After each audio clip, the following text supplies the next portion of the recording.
Welcome to today's meeting, assessing novel efficacy endpoints in ophthalmologic rare disease drug and biologics development. I'm Brian Cantor, Assistant Research Director at the Duke-Margolis Institute for Health Policy on the Biomedical Innovation Team. I'm excited to welcome our virtual and in-person attendees to today's meeting, which is being convened by Duke-Margolis and our colleagues at the U.S. Food and Drug Administration Center for Biologics Evaluation and Research at the Center for Drug Evaluation and Research. Our meeting today will focus on novel efficacy endpoints used in interventional clinical trials for drug and biological products intended for patients with severe vision loss to support regulatory decision-making. Many Americans live with severe vision loss or blindness that hinders their daily quality of life. Clinical trials offer hope and access to cutting-edge therapeutics, especially for individuals living with rare diseases. Ophthalmologists commonly use best-corrected visual acuity, a traditional and accepted endpoint, as the gold standard metric for assessing vision. However, the chart used to assess this endpoint, while preferred for its ease of use and cost-effectiveness, may not provide a reliable assessment in rare disease trials where severe vision loss makes it challenging to measure functional improvements using the chart. Rare eye diseases also may progress too slowly, limiting the applicability of traditional endpoints.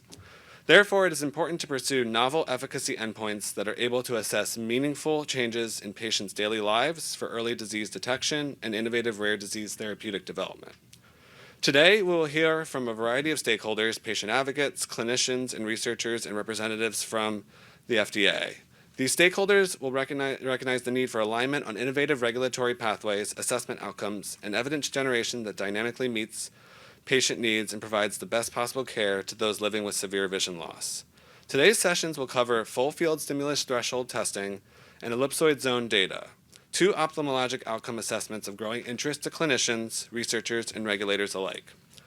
Panelists will discuss the opportunities and limitations associated with each novel endpoint in regulatory decision-making, with specific considerations given to upholding scientific rigor and clinical meaningfulness for patients.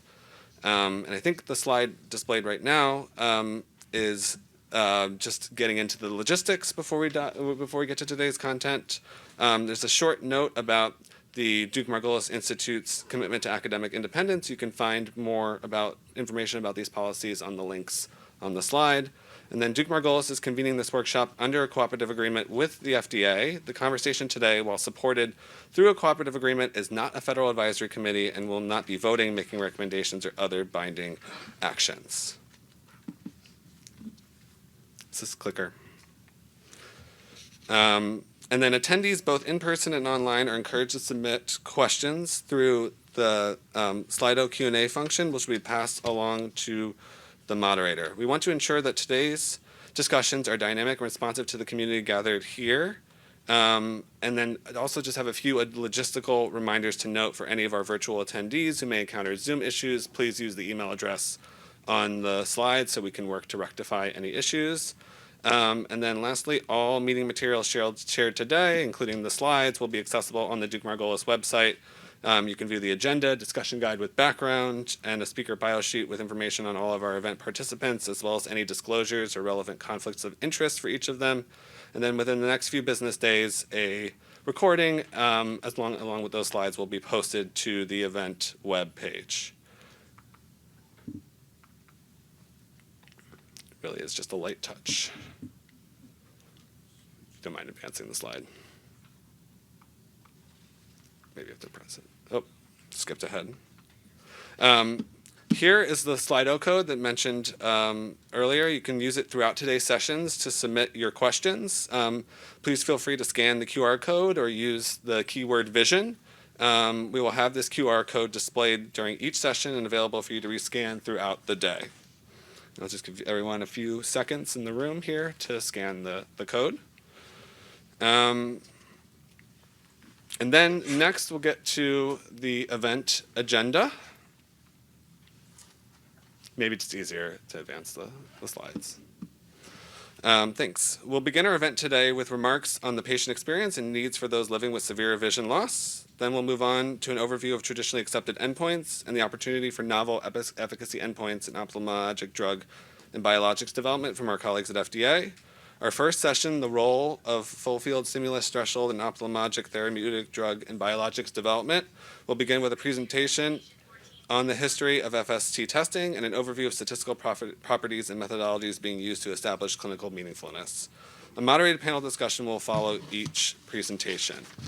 We'll then take a brief break for lunch and return for our second session of the day on the role of ellipsoid zone data in ophthalmologic therapeutic drugs and biologics development. And then our final session of the day will reflect on earlier sessions and panelists and consider some next steps and key takeaways for using each of these endpoints in interventional clinical trials. Now it's my pleasure to introduce our first speaker today, Mary Lee Dilling, Director of the Blue Cone Monochromacy Families Foundation. I'll turn it over to Mary Lee to share about her family's own experience living with severe vision loss.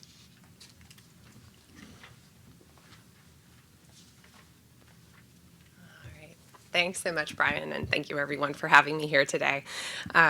So I'm going to jump right in because I have 10 minutes, but nice to see familiar faces, and I look forward to meeting those who are not yet familiar. Next slide, please. I'm just going to do that. I'm not going to attempt to use the clicker. Keep going. Thank you. So I have no disclosures. Next slide, please. So BCM, I've already spoken with one person in the audience who's like, I've never heard of it. And turns out most pediatric ophthalmologists have never heard of it either. It is an ultra rare. We think it's about 1 in 100,000. And just for reference, albinism is 1 in 17,000. And you know what that looks like because you see them. It's X-linked recessive, and basically the red and green cones are present, but they're non-functional. Next slide, please. So the kind of presentation varies tremendously person to person within my family. Affected is my son, my father, and 2 of my male cousins, and they each present pretty differently. So I'll try to give you a bit about each of them, my son being the most important, obviously.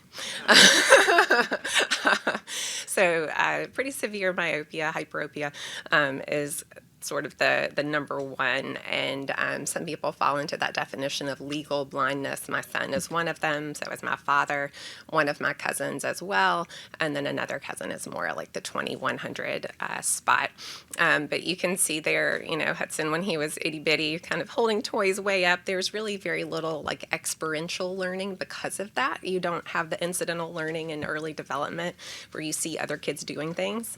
It's more about tactile and really getting things up close. Eye contact is poor, and so for all of those reasons, a lot of times these kids are labeled autistic before a correct diagnosis is made. And then that's it. All right, next slide. Forgot, yeah. Chick-fil-A. So this is a great example. Like if I walk into a fast food restaurant with my dad and now my son, I'm reading them the menu because like the world is not made for low vision. Next slide. Color discrimination is another factor. And so basically like red, blue, pink all look the same, which is terrible for a little boy that blue and pink look the same. Then green and orange and brown look the same, and red and black. I'll come back to that in a moment. Next slide, please. Photophobia varies a lot. So there's my dad on the right. This is how he looks outside all the time. The big glasses, he's got his contacts underneath his big hat. On the left there is my cousin Micah, who is an avid skier, lives in Colorado. He's had a number of clavicle fractures, but he keeps a mountain biker too. And he has some ski goggles that he sent off to Noir to have darkened, so that works for him. There we are at a family reunion. You can see Micah squinting to keep the light out. And then his brother, Matt, over there on the right, is affected as wide open. He drives like no issue. Next slide. My father doesn't drive, just as a reference.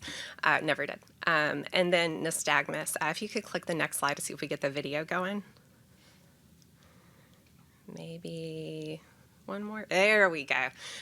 So this is what my son presented with at about 3 months old. His pediatrician is a dear friend of mine. I'm a pediatrician and an internist. And we sort of sat there and we're like, well, this isn't normal. So he saw a pediatric ophthalmologist in Stamford, Connecticut, guy who trained at Wills, super smart. He was like, well, let's do an MRI when he's a little bit older, make sure there's no brain tumor. There wasn't. Yay. So he was like, it's just infantile nystagmus.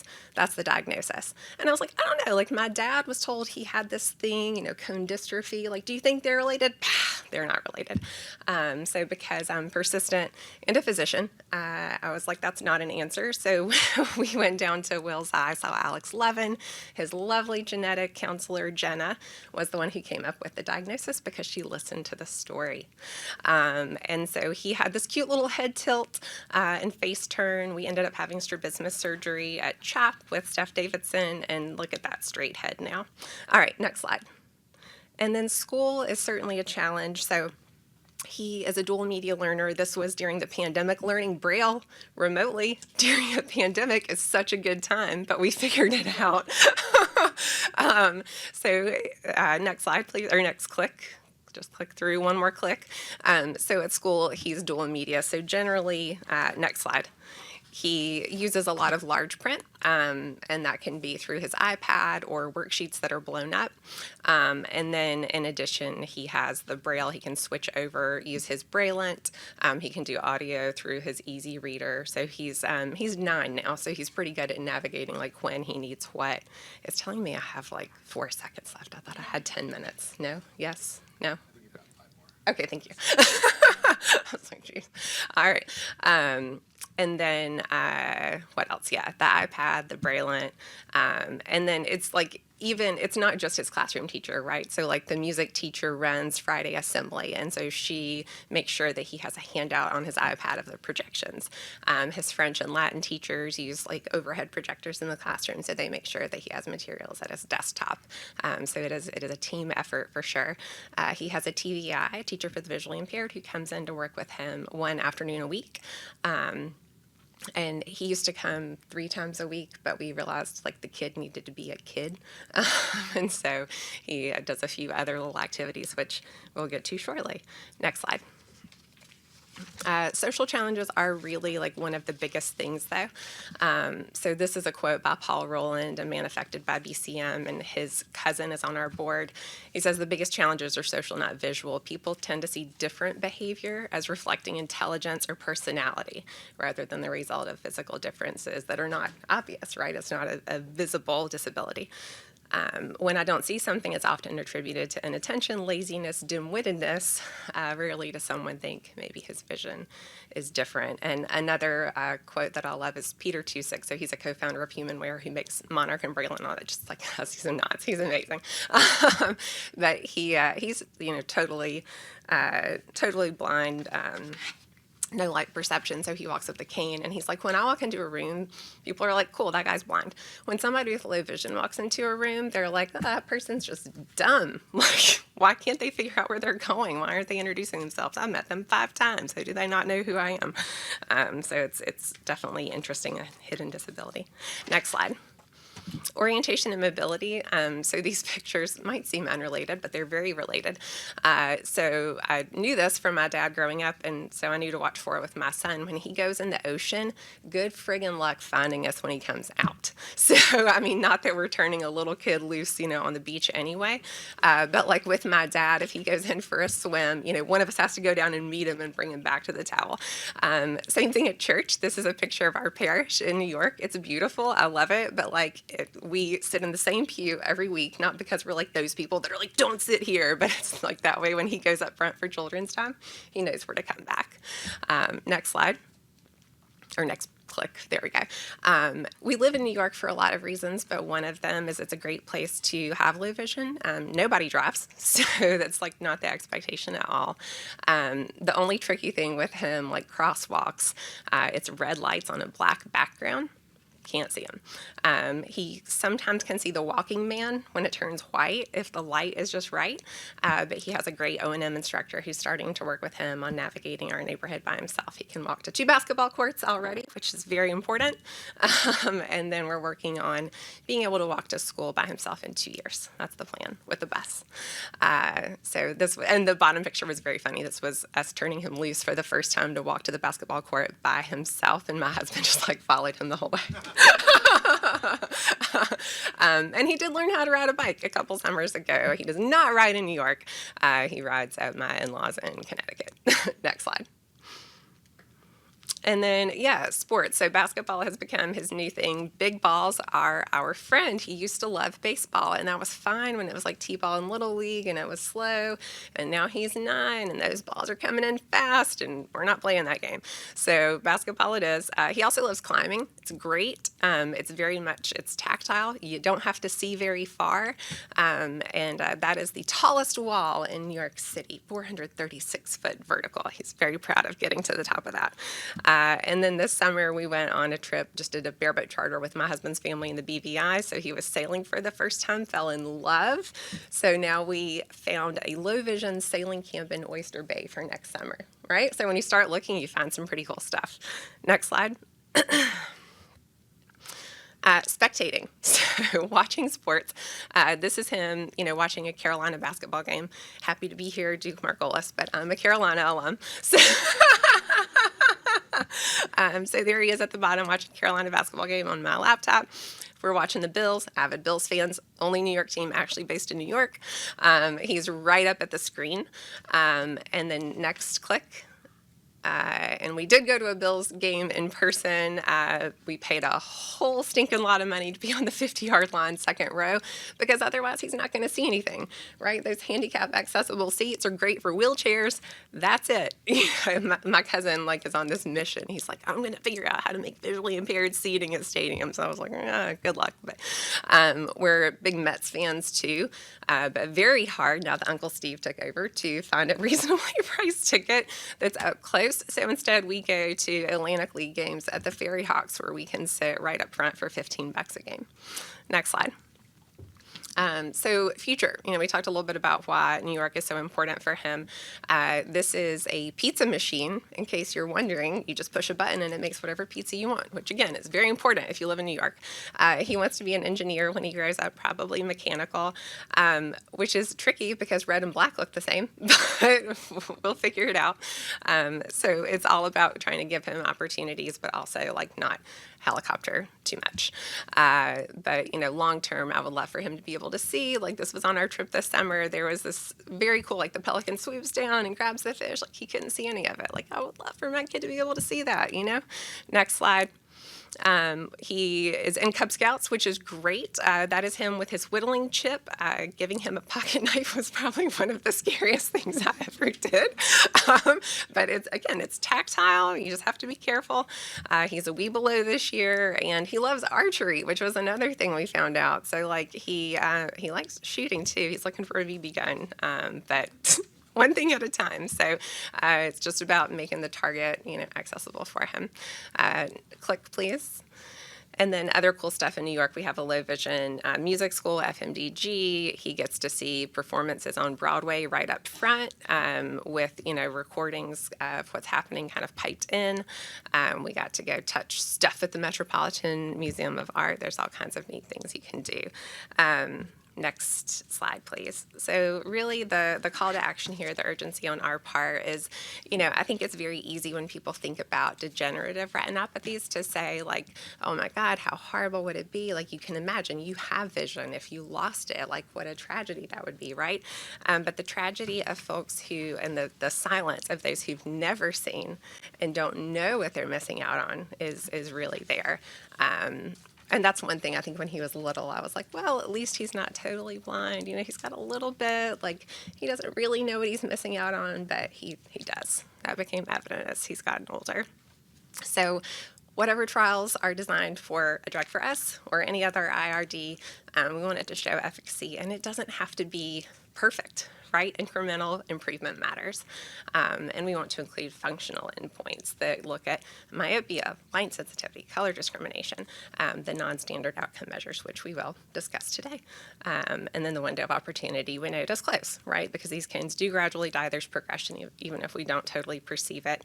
And we want to develop the visual cortex better. So that's it. Thank you so much for having me. I look forward to connecting with folks later. All right. Oh, and I'm going to pass it back to Brian. Thank you. Thank you, Mary Lee, for sharing your family's experience with blue cone monochromacy, and won't fault your son for being a North Carolina fan. They've had some good success lately. I also would like to be first in line for the pizza oven when he's got those rolling out. Patient experiences are essential for driving policy, and ensuring unmet patient need is centered in clinical research and regulatory decision making. For our next set of presentations, I'd like to welcome up to the stage our colleagues at FDA, who will share a few opening remarks overviewing traditional and novel efficacy endpoints. William Boyd is the Deputy Director of the Division of Ophthalmology in the Office of New Drugs at the Center for Drug Evaluation and Research at FDA. And then Katerina Silo is a clinical reviewer within the Office of Tissues and Advanced Therapies in the Division of Clinical Evaluation in Pharmacology and Toxicology and GMB2 at FDA's Center for Biologics Evaluation and Research. Bill and Katerina, come on up.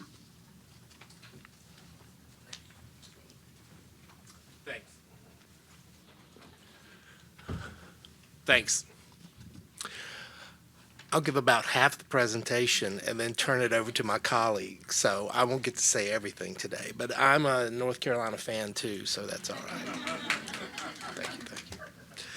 So again, I'm William Boyd from the U.S. Food and Drug Administration. We are in the Division of Ophthalmology, in the Office of Specialty Medicine, in the Office of New Drugs, and the Center for Drug Evaluation and Research. So there's going to be a test later. So if we could go to the next slide. So this is an overview of the traditional and novel efficacy endpoints in ophthalmologic therapeutic drug and biologics development.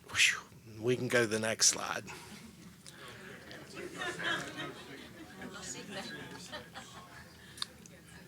Oh, sorry.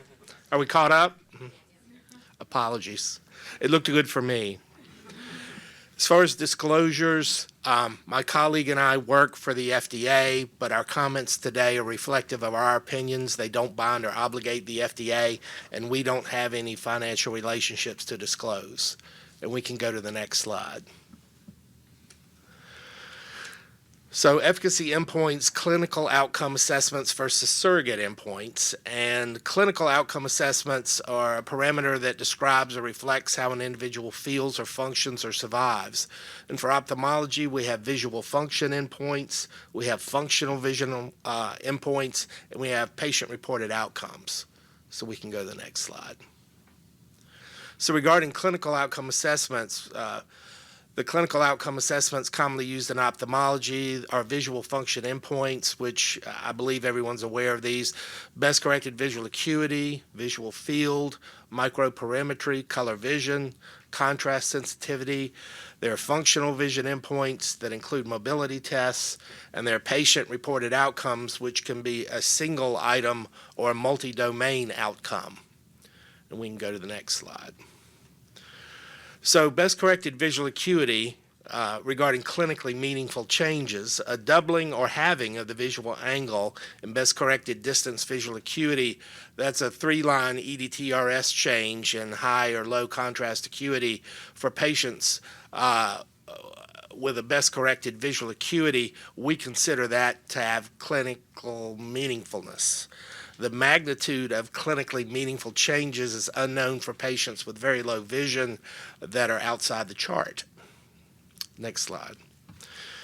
Visual fields can have clinically meaningful changes. There can be prevention of meaningful visual field loss, usually defined as something larger than the natural blind spot.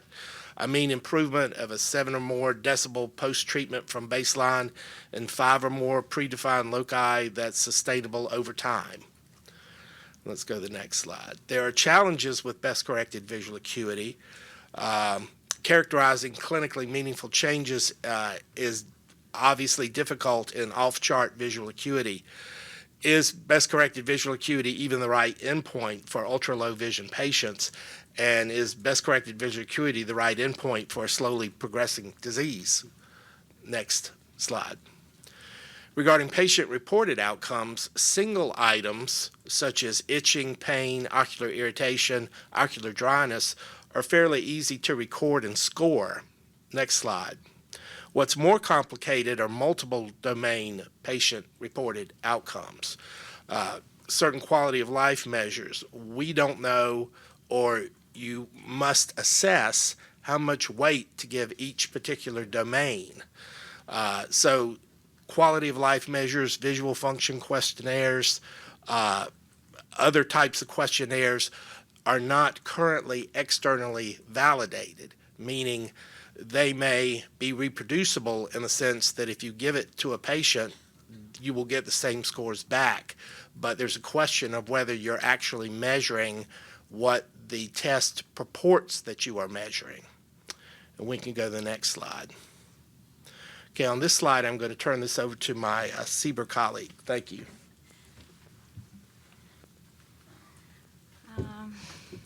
Okay, so next slide, please.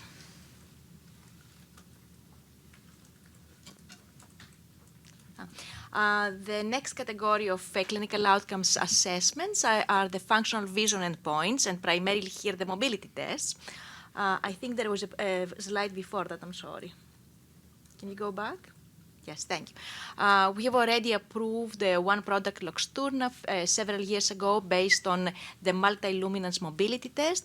It was the primary endpoint in the clinical trials, and the 2 light level change was accepted as clinically meaningful change after careful review of the validation data that the sponsor provided. Next slide, please. So the mobility tests are highly desirable endpoints because they provide information of how the patient uses their remaining vision to perform activities of daily living, which is the most important thing. And they're especially useful in inherited retina degenerations. But they do have limitations as well. There can be effort dependent as well, and also not one size fits all, because depending on the severity of the disease, you might need a different difficulty level for the mobility test. Sometimes you might need to adjust for ceiling or floor effects as well. The other things that they also require the setup of a lab somewhere, so they require travel of the patient to this particular site, which might increase the cost of the clinical trial.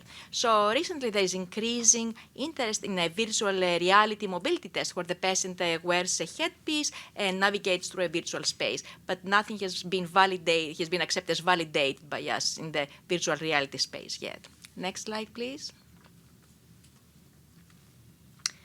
Advice we give to the sponsors for the design of a good mobility test is to include as many illumination levels as possible, and also include illumination levels below 1 lux, so very low illumination levels, equal spacing between the light levels, for example, a 0.5 or 0.6 log difference would be acceptable, and a grading system that is independent on the patient walking time or speed, because this could be affected by other factors, like by the patient being tired or having a limp, or other factors as well, or having a temporary problem, muscular problem that could change. Next slide, please. So the clinical outcome assessments are definitely the most reliable endpoints for a clinical trial, but sometimes a clinical outcome assessment is not good for a particular disease, maybe because the evaluation of this clinical outcome assessment could take a very long time. So as an example, in some inherited retinal degenerations, the best correct visual acuity is very, very slowly progressive. So in order to show stability or a change, actually change or even stability, it might take many years. So in this case, there is another option. We have surrogate endpoints that you can use. The term surrogate endpoint is referring to a biomarker, such as a laboratory measurement, an anatomic sign, radiographic image, a physical sign, that it's not by itself a direct measurement of a clinical benefit, but it could be one of the 2 categories. It could be that it's known that it predicts clinical benefit. And in this case, it's called the validated surrogate endpoint and can be used for traditional approval. An example of that is controlling the blood pressure, which we know that it's predicting the incidence of stroke, or the low density lipoproteins, which predict the incidence of myocardial infarction. And there is also surrogate endpoints which are reasonably likely to predict the clinical benefit. And they can be used to support accelerated approval, where we will approve your product based on the biomarker, but then we, with accelerated approval, but then we expect that the evidence from a clinical outcome assessment will come post-marketing. And usually clinical studies are needed to show that the surrogate endpoint can be relied upon to predict or correlate with this clinical benefit in the context of use, of course. Next slide, please. Example of surrogate endpoints that have been used in ophthalmology is the prevention of CMV retinitis progression, prevention of diabetic retinopathy progression based on ETDRS scale, resolution of cell and flare, resolution of conjunctival redness, revitalization of the cornea with elimination of bacteria, and prevention of retinal detachment. Next slide, please. We also have anatomic efficacy endpoints that are related to photoreceptor death, death, and in the retina guidance for gene therapy diseases, which is specific to CBER, we do have a paragraph there that we do accept anatomic endpoints based on founders of fluorescence, OCT, when they definitely relate to photoreceptor loss. In this case, we want you to measure the rate of the decline of photoreceptor loss in at least 3 time points, at least 6 months apart. Recently, we have been saying 4 times 4 months apart as well. And in this case, the best care fit analysis demonstrating reduction in the rate of photoreceptor loss exceeding measurement uncertainty is considered clinically meaningful. Next slide, please. We have few drugs already approved by CDER and by us at CBER as well, based on primary anatomic endpoints. CDER approved 2 medications that complement the factor inhibitors for dry AMD based on anatomic endpoints, Syfovre and Izervay recently. Here the primary endpoint was the change from baseline in the rate of GA lesion progression by founders of fluorescence. And next slide, please. And very, very recently in CBER, we approved Encelto for the treatment of McTEL. It was also based on the rate of change in the area of ellipsoid zone loss. Encelto slowed down the rate of change in the area of easy loss. Next slide, please. There's some good things with anatomic endpoints. They're effort independent. This structural damage can precede the clinical, the functional decline, so they can provide the advantage of early intervention. But we do want to know that the slowing down this anatomic progression does lead to some slowing down of the disease progression. We need to have some reassurance, some data from you to show that this anatomic endpoint is related to some functional vision gain too. And of course, the limitation is that sometimes it's difficult to provide this magnitude of change, of anatomic change that leads to a certain magnitude of functional loss. Next slide, please. And unfortunately, anatomic endpoints cannot be used in cell treatments that are submitted to CBER because in this case you insert cells in the eye, so it's difficult to know where are these anatomic changes coming from, the cells that were inserted or the cells that belong to the eye. Next slide, please. So the usual visual function endpoints, the conclusion that may not be usable in clinical trial. We might need, we are in need of new endpoints, and that's what we're here for today. Next slide, please. Novel endpoints such as full field stimulus, FST, and ellipsoid zone might be good endpoints. We just want to hear your opinion. We don't know yet. We are not accepting them as validated, and we don't know what is clinically meaningful yet, but we are here to hear your voice, so I'm actually very interested in the meeting. Thank you.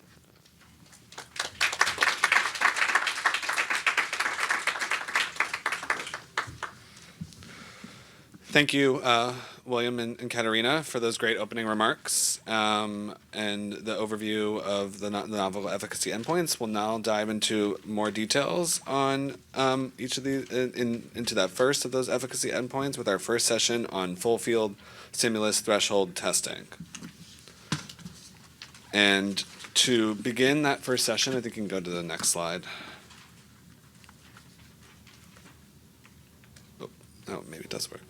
Whoa. Okay. I'm happy to use the clicker now. I think I've got the handle on it. We'll begin this morning with a presentation on full field stimulus threshold testing, which we'll refer to as FST from here on out. I'd like to introduce the first of our two presenters. Artur Sadesian is a research professor of ophthalmology and co-director of the Center for Hereditary Retinal Degenerations at the University of Pennsylvania. He'll be joined by Allison Ayala, who's a statistician at the Jaeb Center for Health Research and also serves as the coordinating center director for the Foundation Fighting Blindness Clinical Consortium.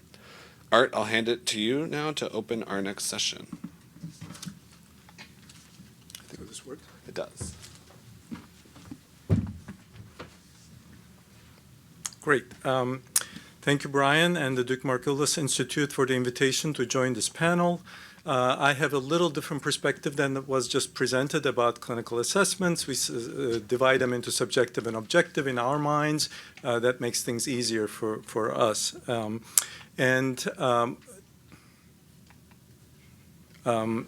Depending on the disease, intervention, and regulatory considerations, we may consider a subset of many of these measurements that we have in the clinic. And the FST, at least from my perspective, falls within the category of subjective assessments based on perception specifically. And this category, very importantly, includes perimetry.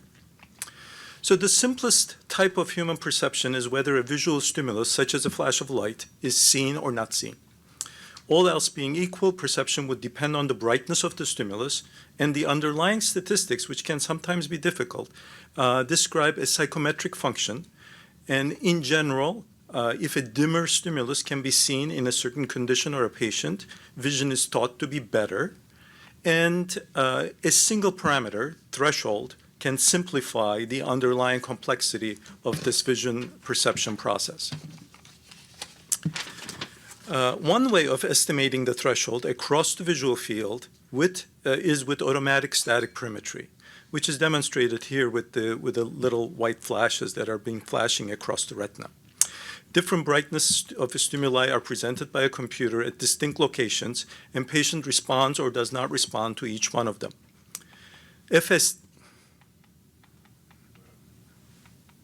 Can we go back? FST is not working. FST is basically the same thing. The right side of the slide is supposed to be flashing, except that the stimulus is illuminating the whole field homogeneously and simultaneously. It was developed for patients with severe vision loss who cannot hold their gaze, which is shown with the little red dot on the left on the perimetry example, in order to perform the perimetry. Since the FST illuminates the whole retina homogeneously and simultaneously, the question that is of some interest is, where does the FST perception originate from? Let's take an example. On the left is a perimetry result shown in grayscale of an IRD patient. On the right is this exact same numbers or results in numbers plotted as a function of eccentricity from the center. These are rod sensitivity losses, and it's a U-shaped function on the right, where both the central and the peripheral regions are showing severe vision loss, which is up in this case. The wide mid-peripheral region, which is showing with light gray symbols on the left and is in the dip of the U-shaped function on the right, are the retained sensitivities, retained rod sensitivities in this case. And when we plot the FST value, it falls within or near the healthiest region of this whole visual field, representing the best sensitivity. Here is the summary of 184 patients from two independent studies published in the literature, comparing the healthiest region of the perimetry with the FST result. Each symbol in here is one patient. X-axis is either the minimum loss or the maximum sensitivity, depending on the study, on perimetry, and the y-axis is the single FST result. In both studies, very large range of disease severities are included, covering from near normal values to 60 dB or 6 log unit loss. In the study on the left, a variety of diagnoses were included. The study on the right had RP patients and Usher syndrome patients with USH2A mutations. There is not only a high correlation coefficient, 0.96 on the left, 0.8 on the right, between these two estimates, but also the relationship has near unity slope, supporting a very quantitative one-to-one relationship between these two very similar measures, at least very similar in our minds.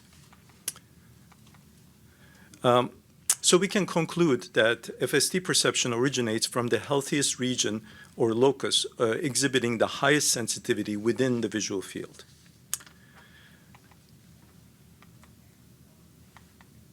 Despite this compelling data regarding the origins of FST, some people have voiced the following concern. Are there hidden photoreceptors near the anterior edges of the retina that do not contribute to any functional vision, but could nevertheless still perceive FST through intraocularly scattered light?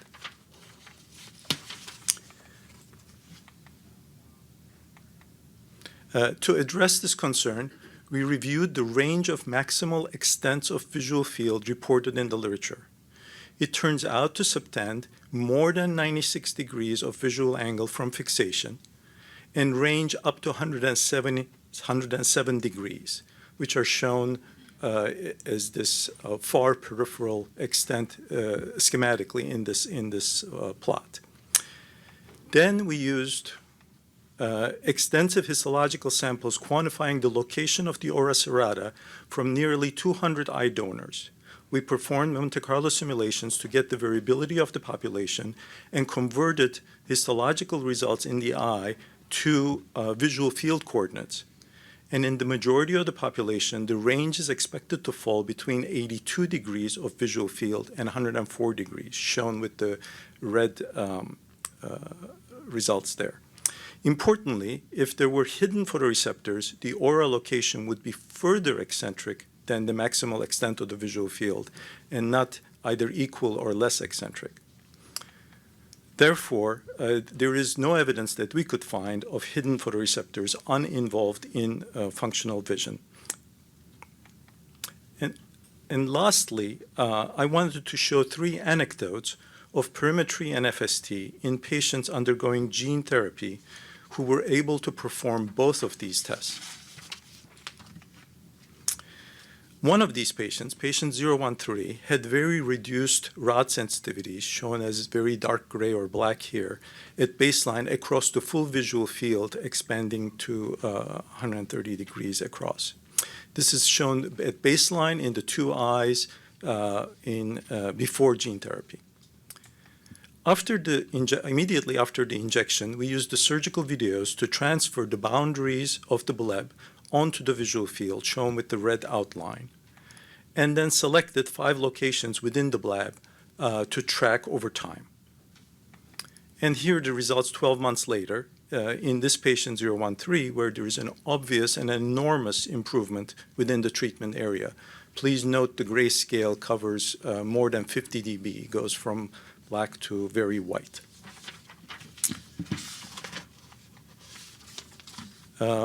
We were able to perform this kind of both perimetry and FST comparison in 3 patients with similar ages injected with the same dose in the same trial.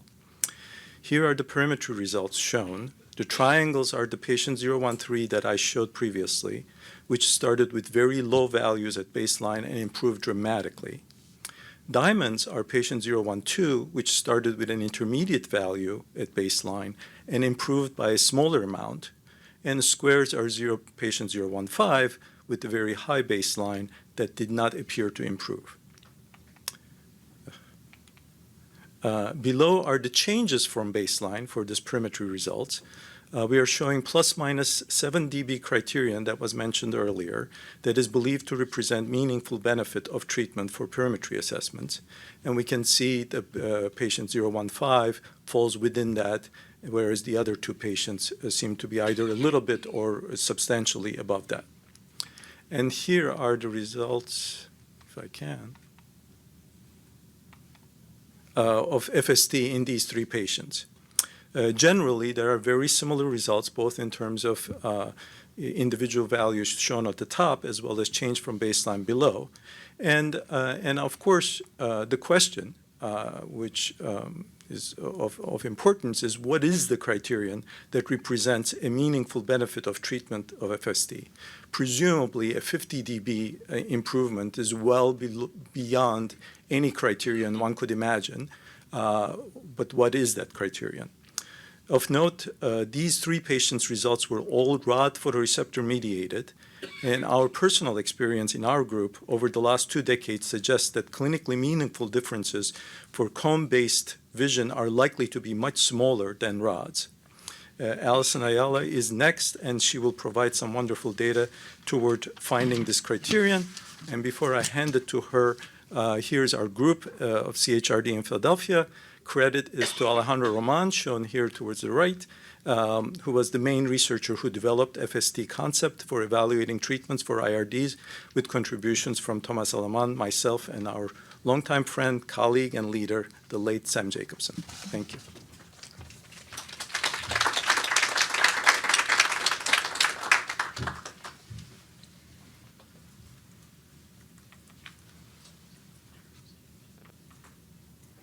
Okay. Oh. Yes. Can you hear me? All right, great. So thank you to Duke-Margolis and FDA for providing a forum and opportunity to discuss these endpoints.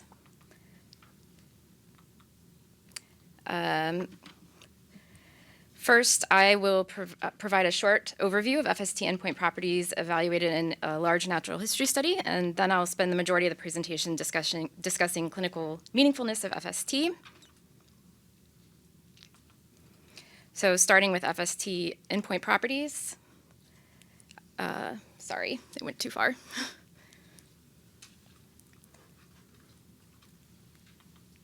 Okay, thanks. So we conducted a longitudinal natural history study of USH2A retinal degeneration. Just over 100 patients were enrolled. They had relatively good vision at enrollment. It was a 4-year study with annual visits, and we found visual acuity progressed too slowly to be a reasonable endpoint for a trial. EZ area did progress in those above 3 millimeters squared, but there was a floor effect below that. Microperimetry and static perimetry mean sensitivity slopes were our top choice for endpoints, but we also saw FST had some good endpoint properties, even in the eyes with early disease. So for simplicity, I'm focusing on results from FST white stimulus, and on the left is a spaghetti plot. Each line is a patient plot of their FST values at every visit. This shows that FST does worsen for patients over 4 years. Annual rate of change was about 0.1 log units, which translates to about a 23% decline annually. So this is a sensitive measure of disease progression. Also had minimal floor effect, as worsening occurred for the majority of patients, and it correlates with disease duration. We also found FST has good test-retest properties. The coefficient of repeatability tells us how much change is beyond measurement variability or a real change. FST had a COR of around 0.4 log units. Nearly a third of patients declined by that much over 2 years, and nearly half by 4 years. And in fact, FST was the most likely to show worsening beyond the COR at 2 and 4 years compared to traditional measures like static perimetry, microperimetry, and visual acuity. FST also has the ability to delineate rod function versus cone function. Rods are more sensitive to blue light than red, so a large difference in blue minus red indicates the patient's response on the test are rod-mediated. Cones respond similarly to blue and red, so a small difference indicates responses are cone-mediated. We know in USH2A that rods degenerate first and then cones, and so this table shows how FST is able to measure that functional change in disease because it shows how patients shifted from rod to cone mediated over the 4 years and none in the other direction.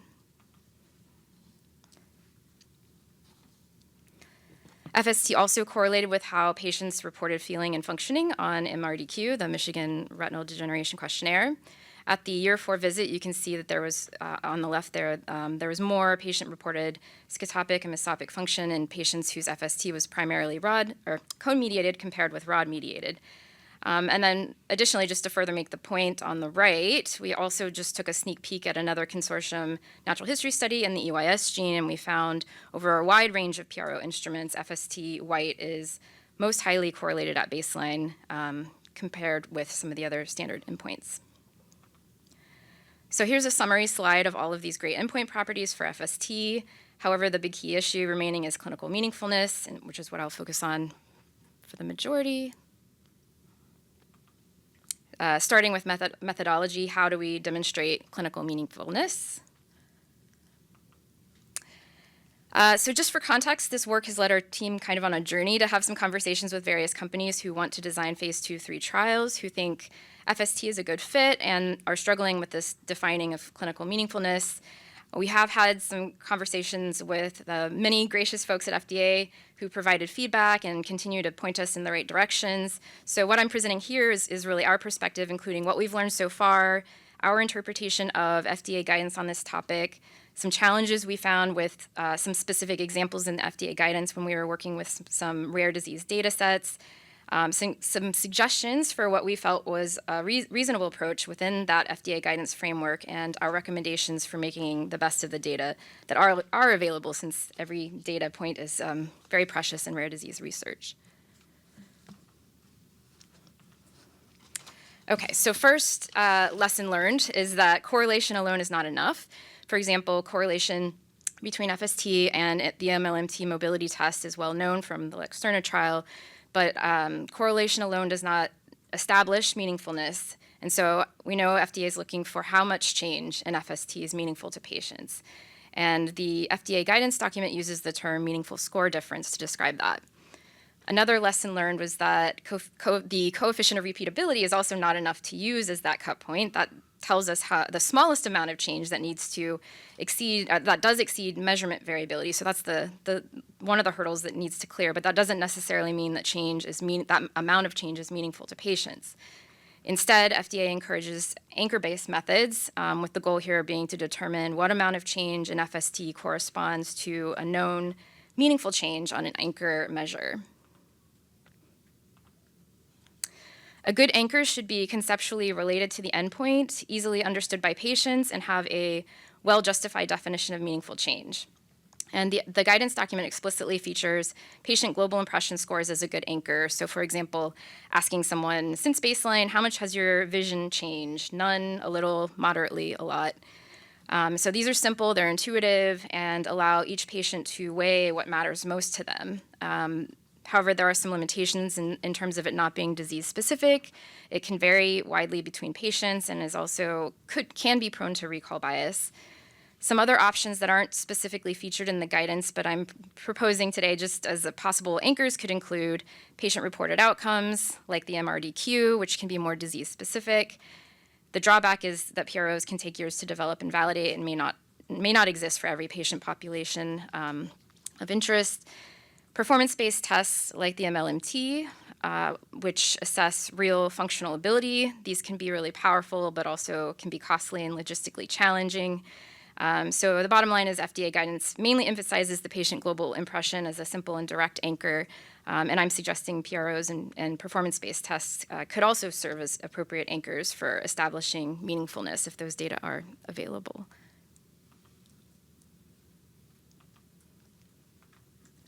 It's not going. There we go. So once you have your anchor, the FDA guidance provides some basic principles to determine how much change in your endpoint is meaningful relative to that anchor, and that includes describing and representing the relationship between changes in the endpoint versus the anchor. The FDA guidance specifically recommends presenting the distribution of your endpoint in terms of percentiles stratified by the anchor at baseline. But in rare disease, this can be problematic. Stratifying by baseline can spread the data too thin. You can also have issues with skewed data or floor or ceiling effects that can make percentiles misleading to use to determine where to draw cut points. Instead, we focused on another approach called the minimal clinically important difference, or MCID, using an ROC curve analysis. And I'm suggesting this is a form of a meaningful score difference that would still align with the FDA's basic principles. The first step is to demonstrate a statistically significant relationship between endpoint and anchor using regression, and that aligns with that first bullet in the guidance. Then you would plot changes in the endpoint against changes in the anchor so that every data point is visible. And that aligns with that second bullet in the guidance. And I think in particular, this is really helpful in these small data sets to be able to see all of your data like that. And then finally, based on what the change in the anchor is meaningful, you would determine the optimal cut point for your endpoint in a way that balances out false positives and false negatives. And that's achieved through this ROC analysis, which essentially plots sensitivity versus specificity and then identifies the point that minimizes false negatives while maximizing true positives. And so that gets to that final bullet in the guidance. So that's the basic approach that I'm suggesting under the framework in the guidance document. In addition, I'd also like to highlight a few additional strategies to make the most of available data sets to establish these meaningful score differences. Again, just being mindful of rare disease, small sample sizes. So first, if you're working with a data set that has different dose groups, our team would recommend including all of those. The goal here is to identify meaningful changes on the endpoint relative to an anchor. And so treatment effect isn't really relevant for that purpose. And in fact, including all of the dose groups can increase the range and variability of values. And then second, incorporating all of the available visits for each patient in your data set. Repeated measures are correlated, and so standard errors will be biased, but the point estimate itself remains unbiased, which makes that approach valid for the MCID calculation and allows us to include all of the valuable data that's available. So now I'll show 3 examples using LCA trial data sets to determine MCIDs for FST. Okay, so starting with the Luxturna trial for LCA2, the anchor for this trial that we're using is the 2-level change in MLMT. Data were collected at baseline and 1 year from 28 patients.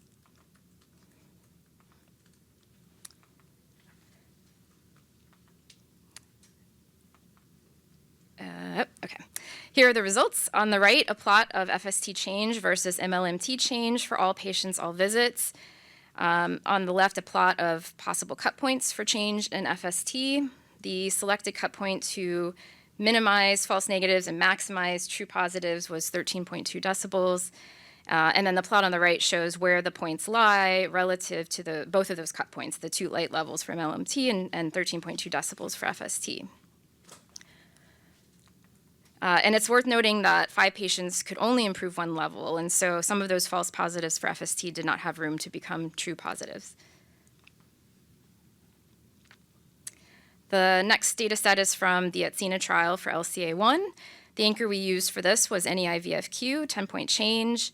We evaluated MCID for all subscales where the p-value for its association with FST was less than 0.01.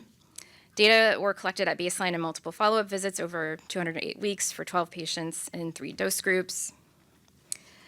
Of the 12 subscales from the NEI-VFQ, 3 were significant near activities with an MCID of about 7 decibels.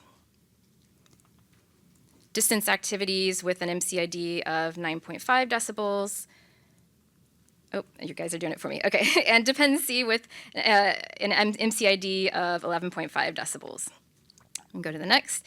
In addition to the subscales, we also looked at the composite, which was also significant with an MCID of 6.7 decibels. Next. So then finally, my third example is using data from the Illuminate trial for LCA10. The anchor for this trial was a patient global impression of change. A 1-level change was considered meaningful, and the data were collected at baseline in 12 months for 36 patients. Next. FST was significantly associated with the patient global impression of change, and the estimated MCID was 3.9 decibels. All right, next.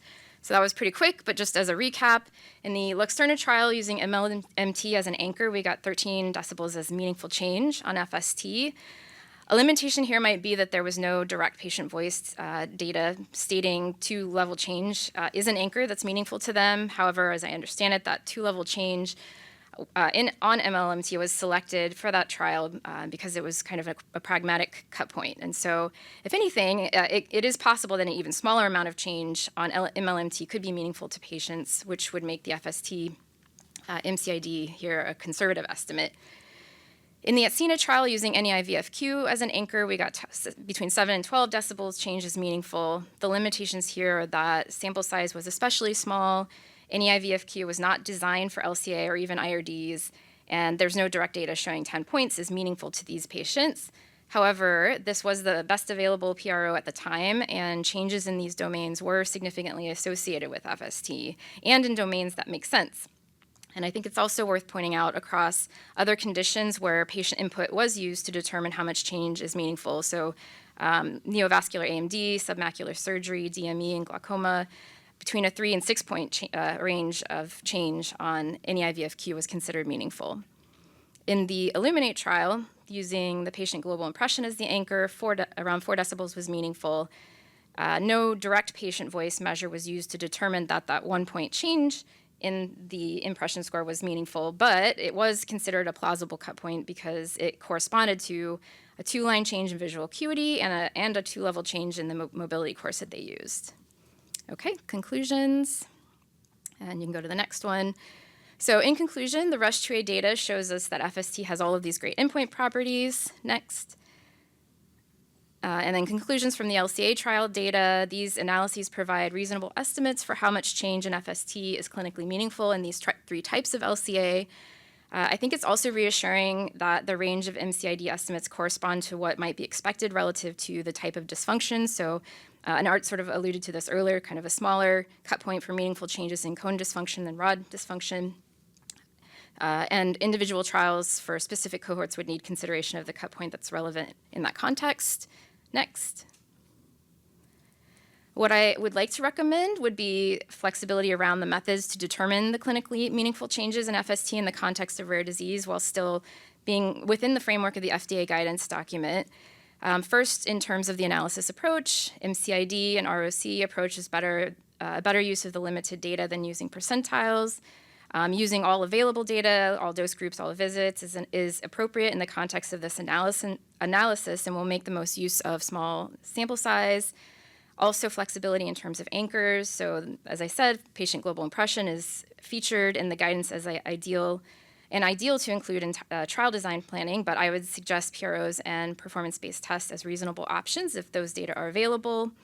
And then in terms of justification for change on the anchor that is meaningful, that would ideally include patient feedback about how much change on that anchor is meaningful to them. I'm suggesting there may be other ways to justify that change is meaningful, including pragmatic interpretation by experts like a 2-level change. And then I'd also argue that IRDs are progressive, relentless, and it's widely known that meaningful change, what is meaningful for patients is even retaining what they have, and so any improvement in an anchor would represent a meaningful change. Next slide, yes. Future work includes criteria for generalizing.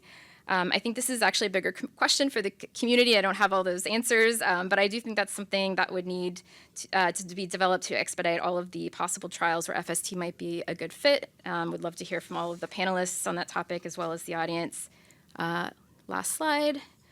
Just thanks to all who contributed to the conversations and the ideas surrounding this work. Thank you.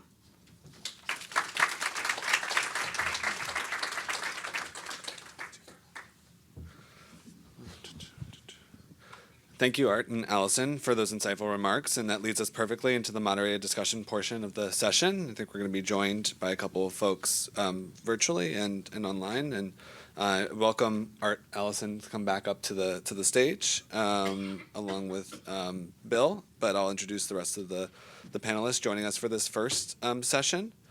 First, I'd like to introduce Heidi Becker, a board-certified ophthalmologist who also serves as a clinical reviewer of cellular and gene therapy ophthalmic products in the Office of Clinical Evaluation at FDA's Center for Biologics Evaluation and Research. Next, I'd like to introduce Jean Bennett, who's joining us virtually. He's a leader in the approval of Luxturna, the first in vivo gene therapy for inherited disease approved in the US, Europe, and several other continents, and the creation and implementation of the MLMT. Dr. Bennett previously served as the F.M. Kirby Emeritus Professor of Ophthalmology at the University of Pennsylvania Perelman School of Medicine. And then I'd welcome back William Boyd, who gave remarks earlier this morning. And as a reminder, Dr. Boyd is the Deputy Director of the Division of Ophthalmology in the Office of New Drugs at CDER at FDA. And then finally, I'd like to introduce Tiran Jayasundra, as a Professor and Chair of the Department of Ophthalmology and Vision Science at the UC Davis School of Medicine, and Tiran is also joining us virtually as well. I'll invite our panelists to share some brief opening remarks before we get into the moderated discussion this morning. And Jean, would you please start us off? Many thanks to the Duke-Margolis Institute and the FDA for arranging this important forum and for inviting me. I'd like to supplement the beautiful presentations by Art and Allison with data obtained by my esteemed colleagues from Penn, directed by Dr. Tomas Aleman. I don't know if you can see my slides or not, but also Ramden Russell provided statistical expertise. Relevant to this talk, thank you. I was scientific director of the clinical studies that led to approval of Luxturna, and I was a co-founder of Spark Therapeutics, but waived financial interest. Albert Maguire, PI of the study at CHOP, and I also conceived and developed the multi-luminance mobility test, the MLMT, and I helped with implementation. My team members and I also developed a virtual reality VR test of functional vision. So next, I'd like to describe our preliminary results comparing 3 of the outcome measures that we used in assessing vision in patients long after Luxturna treatment in phase 1 through 3 trials. These studies were done separately from Spark studies under a Penn Outcome Measures IRB. You heard about 2 of the tests we used. The MLMT uses 7 defined light levels representing levels encountered in daily living, and it identifies a threshold light level for navigation. Drs. Ayala and Sadasian already described the full field stimulus test, the FST, a test which was Dr. Roman's brainchild. Our virtual reality test aims to facilitate functional vision testing. In the next slide, the study's design is described on the right-hand side, in next slide, and it enrolled long-term follow-up, thank you, Luxturna patients who volunteered for extra testing. We measured function in each eye individually at all visits in these late follow-ups, as well as in both eyes together. The diagram on the left shows that the subjects were at least 7 years beyond, and some 11 to 12 years beyond bilateral intervention. In the next slide, the graph on the far left plots our FST data against light threshold steps used in the MLMT, similar to Spark's analyses, but using our long-term follow-up data as well as published baseline data. Our graph shows a very nice fit of the line going from high luminance on the right down to low luminance on the left, with a rho value of 0.66. Note the extra points at the 1 lux light level, which likely show a bottom effect referred to previously by Dr. Ayala. The graphs on the right compare our FST results with MLMT and the VR results, as well as plots comparing the MLMT and the VR test directly. Note the similarity of the curves and the high rho values in all graphs. Also, the VR test and the FST test reveal function at lower light thresholds that can be done with the MLMT. In summary, the results of all the tests show that all 3 tests are highly correlated. Since the MLMT reflects clinically meaningful functional vision, one could argue that the FST and VR tests could serve as surrogates for the MLMT, at least in certain conditions. As already posed, one question is, how much change in the white FST reflects a clinically meaningful outcome? I submit that these data are likely already available. Thank you. Thank you, Jean. Tiran, would you like to go next? Good morning. Can you hear me? Yes. Yeah. Okay. Thank you very much for inviting me to this forum, and this is such an important conversation that we're having. Uh, so prior to my new role at UC Davis, I was at Michigan, and a decade ago, I was given a K Award by the NIH, and it was during that time we developed the Michigan Retinal Degeneration Questionnaire and the Michigan Vision-Related Anxiety Questionnaire for patients with IRDs. It's really important to understand this concept of clinical meaningfulness. And for me personally, I thought, asking patients and delving into PROs was the way to go. One of the things that, we followed the FDA guidelines in making our PROs, but one of the things that we sort of created was that we divided our domains based on visual pathways, either, known sort of physiological pathways or anatomic segregation, peripheral retina, central retina. So when we talk about the correlation or, what does a PRO give you, the scores it gives you, it should give you a score of a latent trait that it is not the same as a visual function test. So, for example, if a certain domain of a PRO correlates very highly with BCVA, don't use the PRO, use BCVA because, it's measuring the same thing. So having said that, all these tests, including PROs, are measuring different things. And we don't necessarily want it to highly correlate. So, I think I'm just going to, stop there, and I really look forward to the discussion. Thank you. Thank you, Taryn. Heidi, turn to you next. Oh, hi. Good morning. Heidi Becker.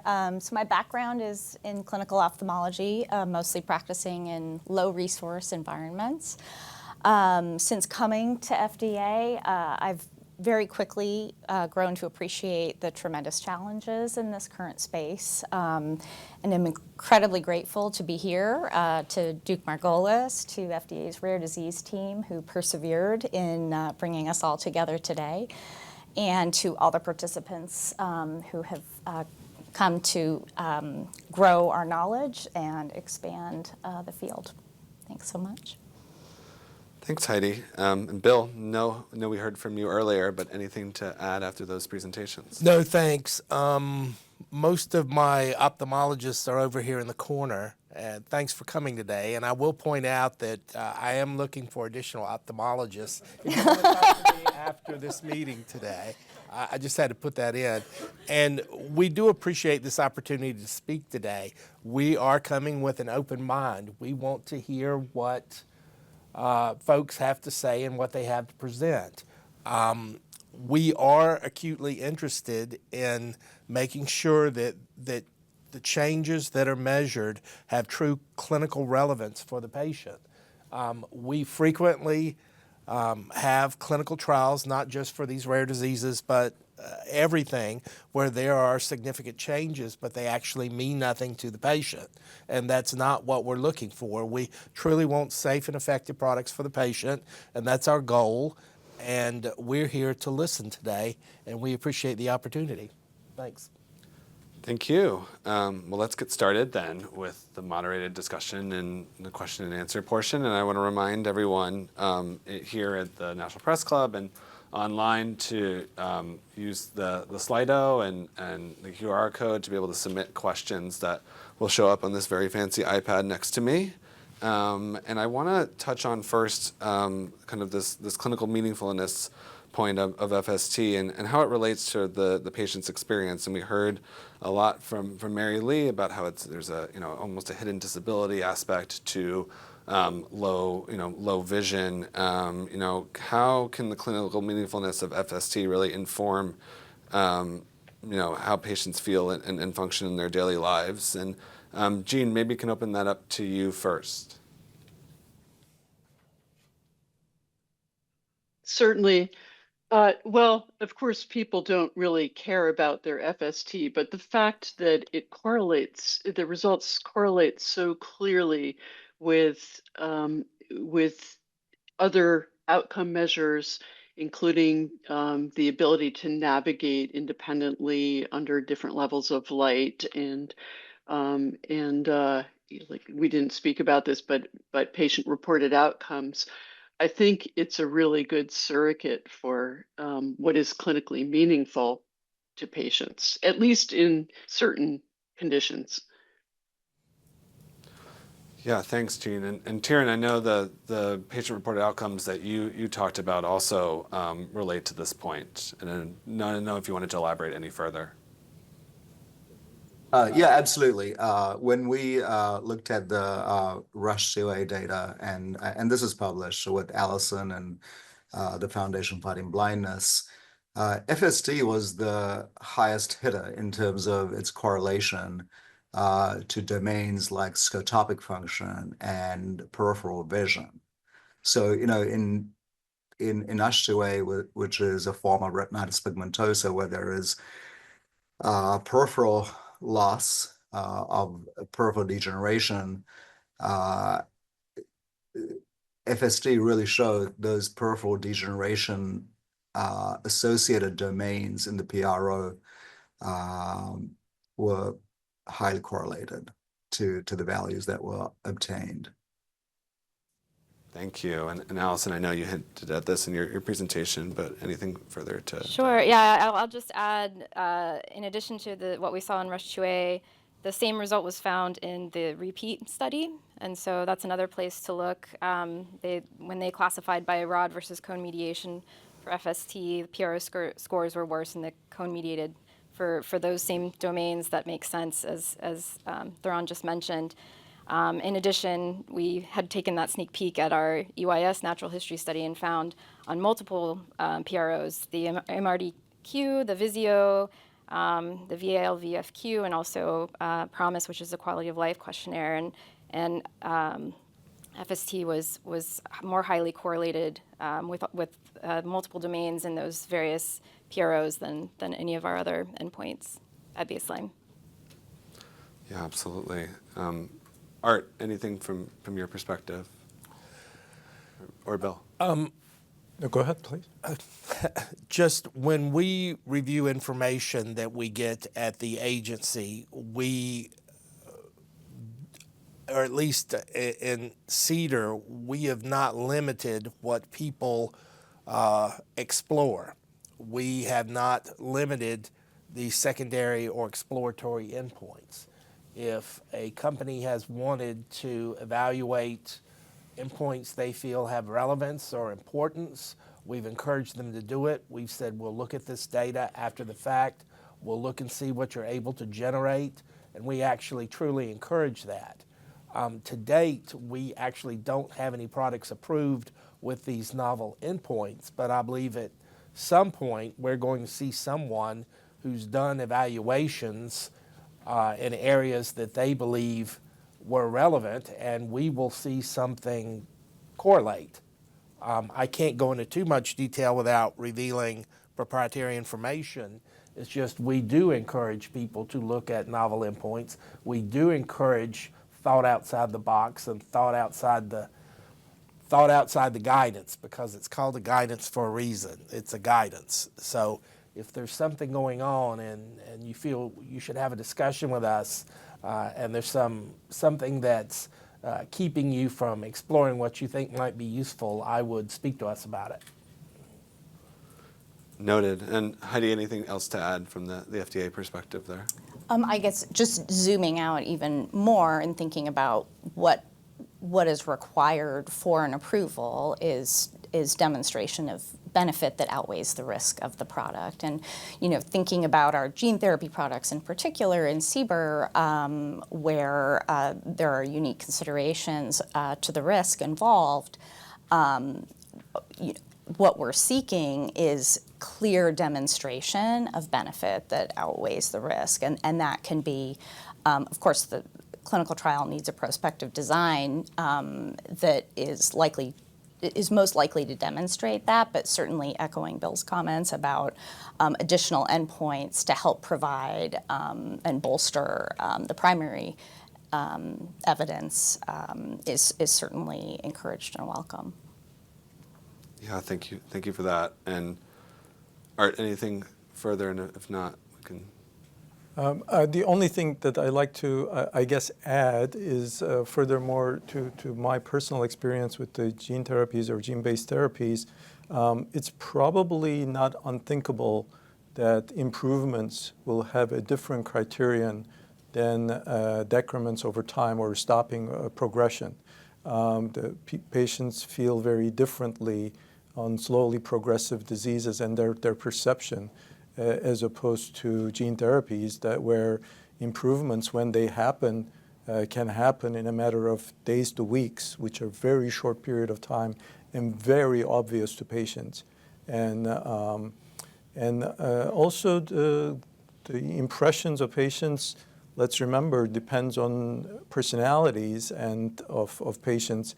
And I remember very distinctly from years ago where a patient had a quite dramatic improvement in light sensitivity, and they were very upset that they couldn't see at night. They couldn't sleep at night because they were able to see the dim clock that they never saw before, and it was bothering them. So it's a silly anecdote, but just to put it in the perspective that these, when you are talking about small numbers of patients in small trials, which by definition are going to be the inherited retinal disease monogenic world, that you kind of are at the, you have to consider the different personalities perceiving these, what appears to be very clear improvements. Yeah, Art, I think want to pull a little bit on the thread talking about, kind of the patient perception of the FST tests, but maybe we can talk a little bit more about how, the administration of the tests impacts, the reliability and reproducibility of the results. Yeah. So FST is a relatively new test. What I try to cover in my talk is that it's very similar to perimetry in so many levels, and that is true also in terms of both reproducibility and test-retest variability.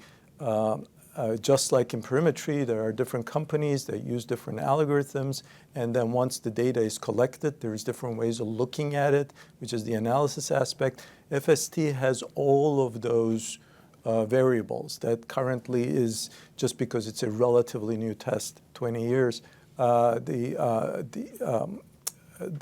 people are just not aware of it. But it is true. How you sequence the stimuli, how you determine which next flash to present, and what kind of responses you get from the patient, and then what do you do with all those results to come up with a single number that we are calling the threshold, can vary and do vary and have varied over the years. And it's probably important to get clarification on that as much as possible, although just like perimetry, these are, sometimes commercial tests, and clarification on commercial tests is tricky. I'll stop there. Yeah, thanks, Art. Quite a challenge. Allison, anything to add? Yeah, I can add just from our consortium perspective. I would just say, I think a key in terms of ensuring the data is reliable and reproducible is having just kind of echoing what Art said. I mean, having standardized systems, standardized procedures is really important. We had a standardized testing procedure that we used for our RUSH-2A study, and we used for all our studies. It follows the ISCEV guidelines, and we're happy to share that if anyone's interested. There's also now a quality score in the system that we use, the diagnosis Espeon, which we collect and have sites do a repeat test if it's there's a score of 0 that's unreliable. We did not have a reading center, and we did not certify technicians. So I think that's a consideration for future trials, where FST is important, just to ensure the highest quality. But our retest data was still really good even without that. Yeah, absolutely. Thank you for that. And Jean, I know you presented a couple slides more on MLMT, but didn't know if you had any kind of learnings that you could share from there that might apply as well to FST. Sure. Well, regarding the FST, I think it's helpful having multiple tests, of course, um, and I just want to also add that all of these tests are doable by pediatric populations, and that is some data that was demonstrated in the Spark Run clinical trials for Luxturna, which included children ages 4 and over, and one of the 2 4-year-olds could do both tests, the FST and the MLMT, plus several 5-year-olds and 6-year-olds could do both tests easily.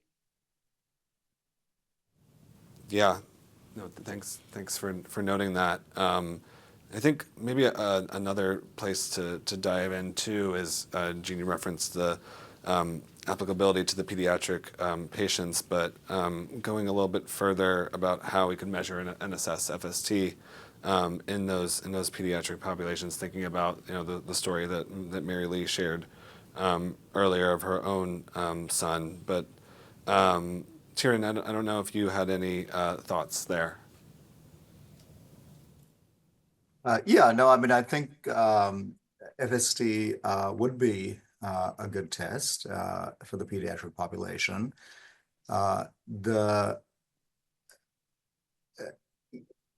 Getting the patient voice in a pediatric setting is more difficult than it is in an adult setting. And that's where sort of the caregiver's voice also needs to be taken into account. And, as Art sort of mentioned, you have these anecdotal sort of references after giving gene therapy of how the patient improved, but, they're different for every patient.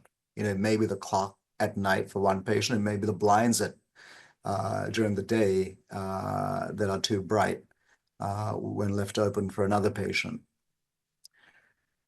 So to really objectively quantify that is difficult. There are qualitative data analysis techniques that can, take all these comments and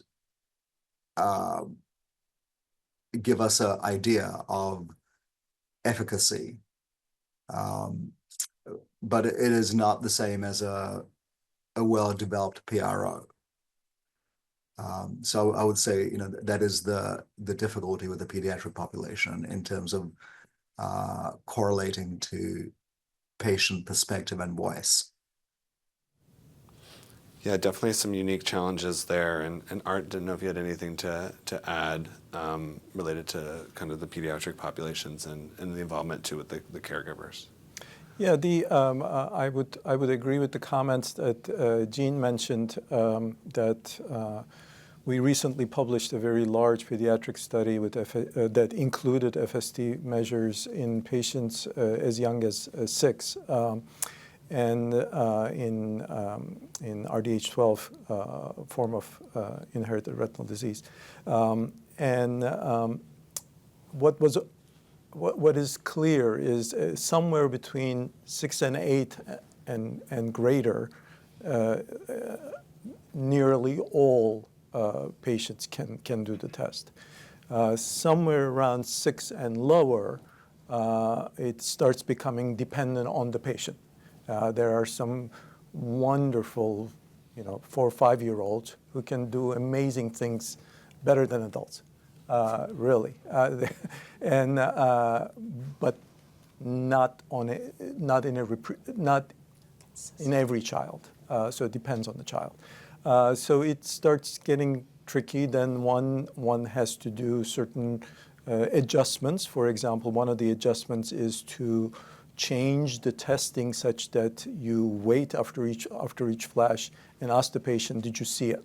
And they say something, yes or no, and you press the button for them.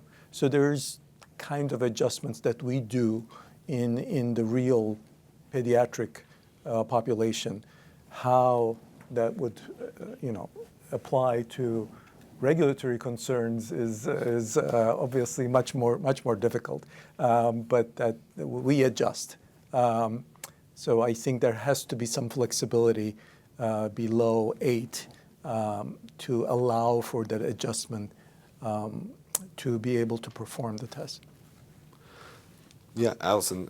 I'll just add, we also looked in across all of our consortium studies, and I'll just echo, we don't have any data on under the age of 8, but from 8 to 17, we've had no issues. And all of the quality scores have been passing scores. So.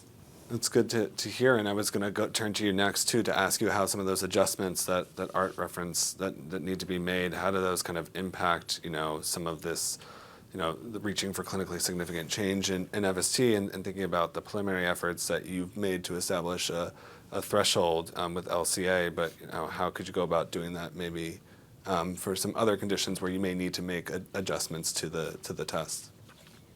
So now you're asking about the cutoff itself and kind of thinking about that. Yeah, I mean, it certainly won't be a one size fits all, but I think at the same time, I think we want to avoid having to develop cut points for every gene, every therapy.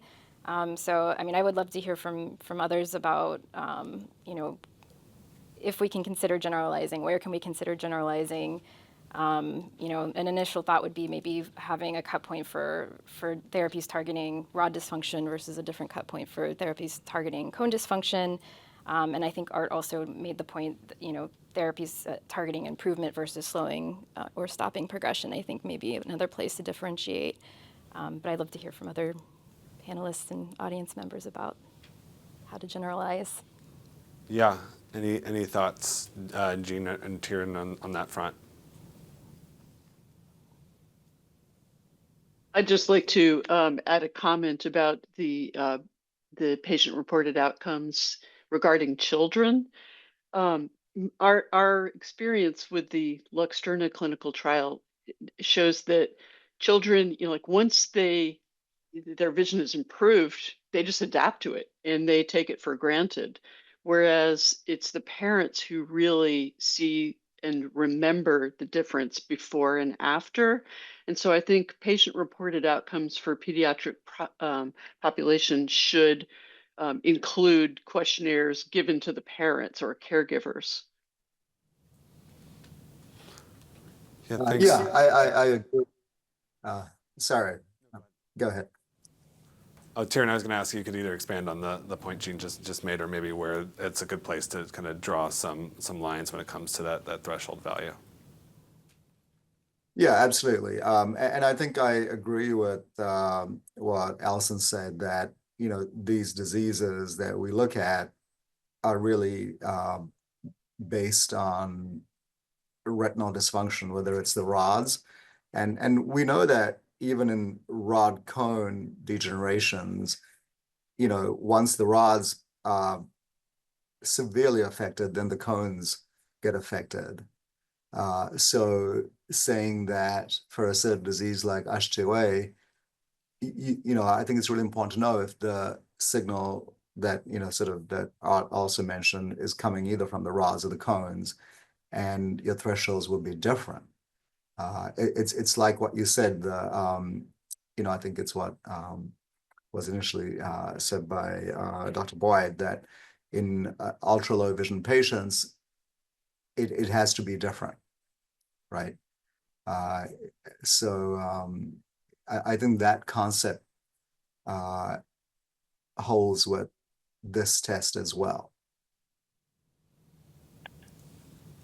Yeah, thank you for that. And Art, any thoughts on this question?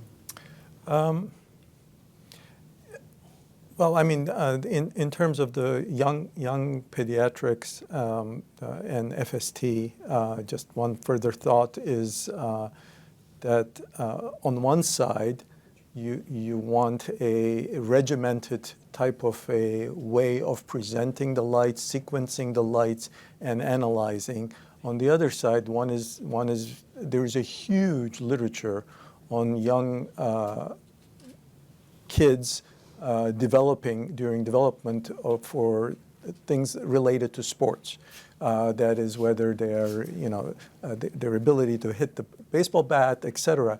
And so all of that has similarities to what we deal with in vision, especially in terms of response time. And so that's a perfect example of where you can't be too strict with for example, in the FST, we allow a certain period of time for a response, and that period is typically about 1 second. And typically responses come at 300 to 800 milliseconds. But in a child, they could respond, but in a young child, they could be slower.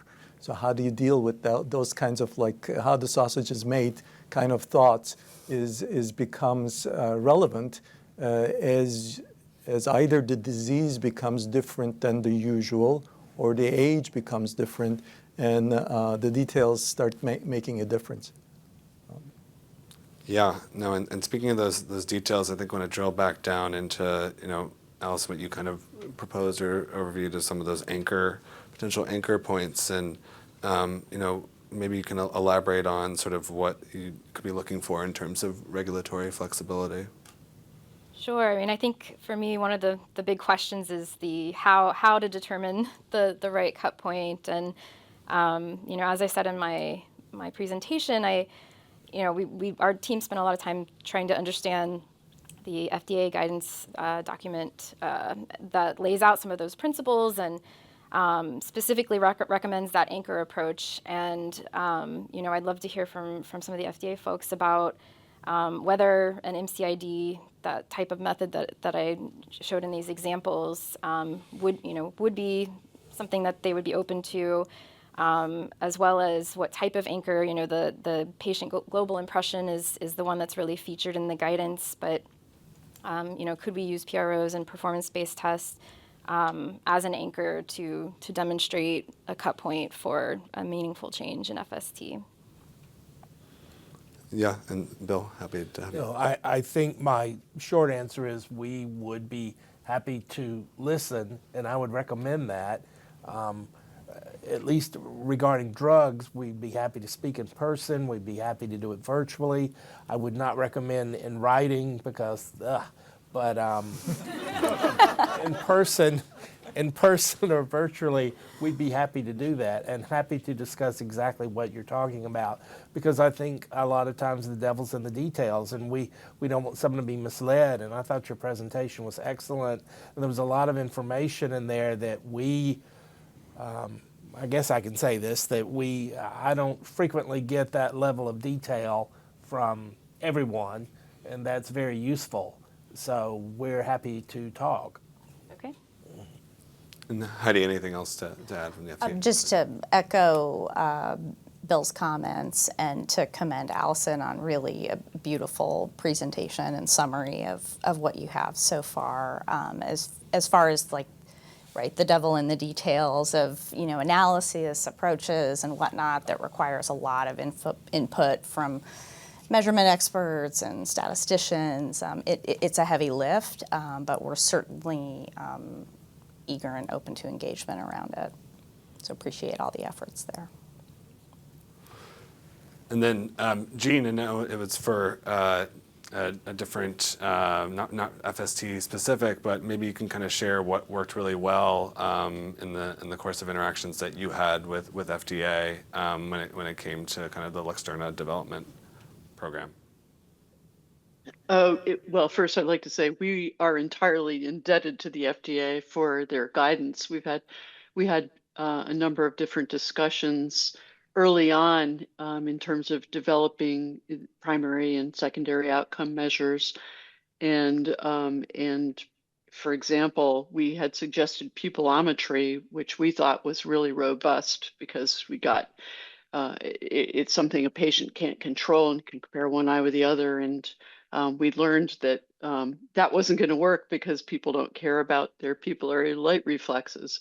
And that really led to coming up with something out of the box, like a mobility test that where we could demonstrate that people could use their vision or not in different levels of light, which is something which is intuitive when you see the videos of people going through the mobility test. It's really intuitive whether or not they can see what they're doing. And we're really grateful to the FDA for help leading us to that phase and for giving us feedback at various stages of the process.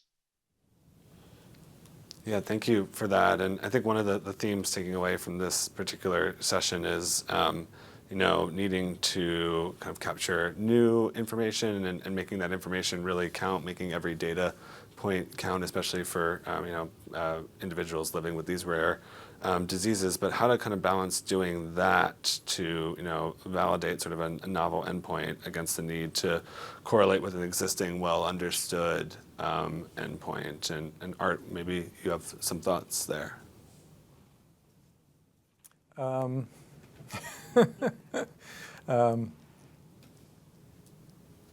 don't think I was listening. I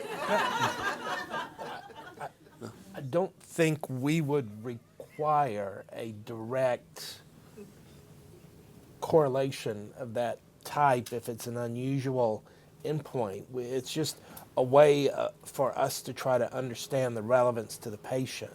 So if it is some unusual measurement and we can come up with some other benefit to the patient versus just their general visual acuity, we are open-minded. In addition to helping people figure out which door to take or which object to pick off a table or how to get through a maze. I like to think that we're open-minded, but it doesn't necessarily have to be a direct correlation because I think that may limit some of these newer endpoints and what they're actually able to demonstrate. Yeah. So far. No, that's helpful, Bill, and Art. Yeah, no worries. Just was wondering if you just had some thoughts on kind of, we can get even more granular about sort of the appropriate correlation coefficient. That's a more helpful starting point. Yeah, I don't know. I'm not a biostatistician, and I don't know how to cut off correlation coefficients or even whether that's enough. But I do know our perspective, which is anything that's applicable to perimetry can apply with certain caveats to FST as long as one understands one test. The other one can be put in the same perspective. And one of the things that I think, thinking back to global indexes, patient global indexes, one of the things that I find very useful is the fact that that patients have two eyes, and the asymmetry can be very powerful in the patient's point of view, and especially if the treatment is either in one eye or the treatment in one eye is delayed compared to the other eye, to ask the questions to the patients as to which eye is better helps bypass some of or normalizes some of the differences between patients and allows the patient to make a judgment of a relative change between the two eyes. So, of course, some interventions will not allow for that. For example, Luxturna was within 10 days, I forget now, something like that. But if it was an intervention that allowed that differentiation between the two eyes, that I feel could be very powerful.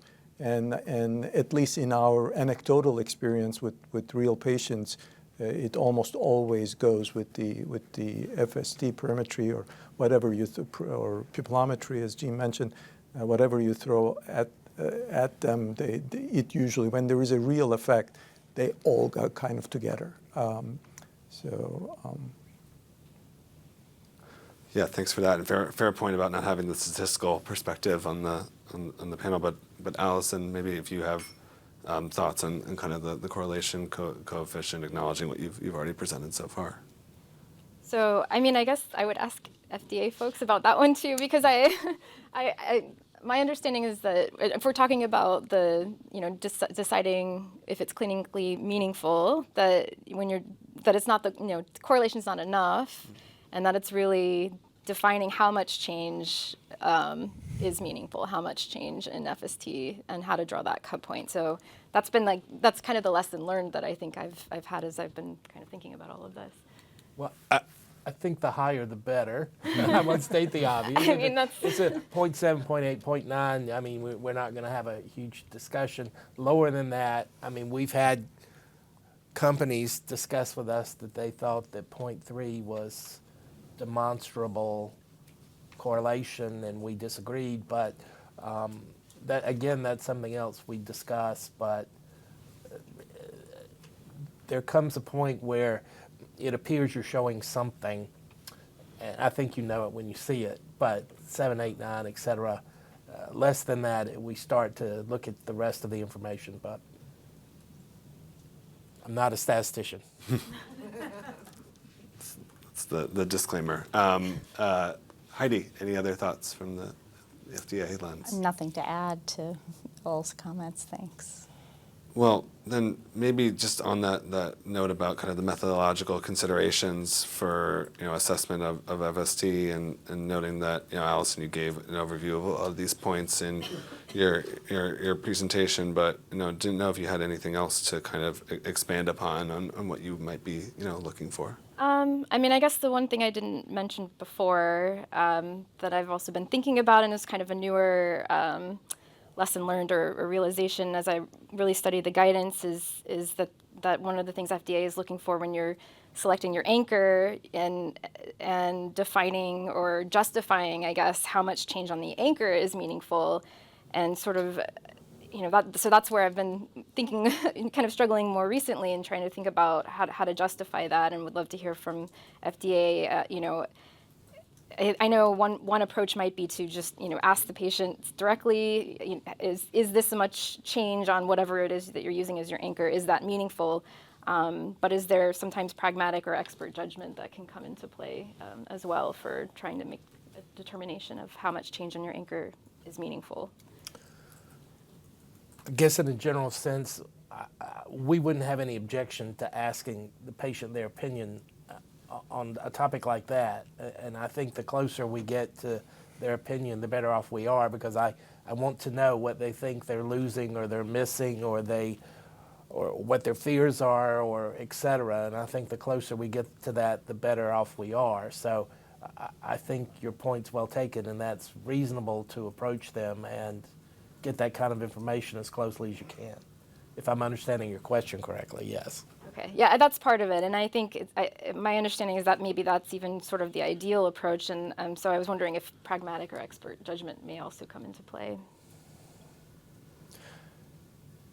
I think at some point you make a judgment that this can't truly have clinical significance, or that a patient may think that it does, but in the real world we could not say that. I'm trying to think of other examples outside the realm of rare disease, but a lot of our endpoints where we talk about true clinical significance, we have complete healing of a problem or a complete resolution of a symptom, and we're not talking with those situations here. So I appreciate how much more difficult it is. But I do think there would be occasions where you would need to pull in expert opinion in addition to what a patient is reporting to you. There have got to be times where those reports may not truly have the relevance that again, getting back to the risk benefit, especially with the biologic products? I mean, we just have to answer that question. Anything else to follow up there, Allison? And then I think Tieran wanted to ask on this sort of front about how you can continue to incorporate some of those patient-reported outcomes, noting the judgment needed to have them maybe be fit for purpose. Yeah, I mean, I think one of the things I would like to highlight is, as an IRD specialist, that, our field, the same disease has a variable expression. So if you take a certain gene like RPGI, it could affect the cones, or if it could affect the rods. And then we have different severities of the disease as well. And this is the challenge. So, when you have a therapeutic, some patients may respond differently to other patients because we just don't, it's very difficult to get a very homogeneous cohort of patients in a trial due to the lack of numbers. So what I would say is that when you take patient perspective, some people may respond in a different way to other people with a therapeutic, right? So some people's contrast sensitivity might be improved, and other people's night vision may be improved with the same therapeutic. And these are all signals of efficacy. So how do we sort of reconcile this? And that's why, when we think about cutoffs for FST, it has to be based on the expression of disease and the severity of disease. One size does not fit all. And like I said, when you think of anchors,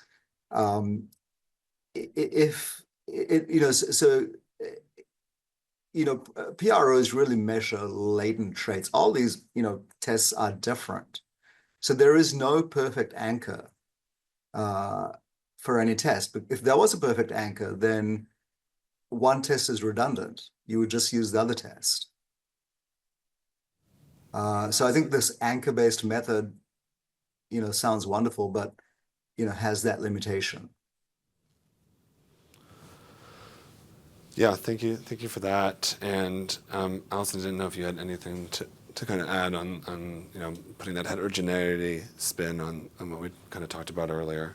Yeah, I think that I don't really have much to add to what he said. I mean, that's kind of, I think, my thought too. It's, it won't be a one size fits all. And I think, somewhere in between having cut points for every possible IRD and, every type of therapy, and generalizing some of that, I think, would be where we would want to go with all of this. Somewhere in the middle would be great. Does it make sense to sort of begin within kind of one, as you presented a lot of information about on Leber's, but maybe just one particular, focusing on one particular gene with the heterogeneity of expression there? Or rod based therapies Rod-based. that are focused on rod versus cone, disease severity, and whether the therapy's targeting improvement or stopping or slowing progression. Those are kind of, I think, some broad categories that I'd want to start with thinking about.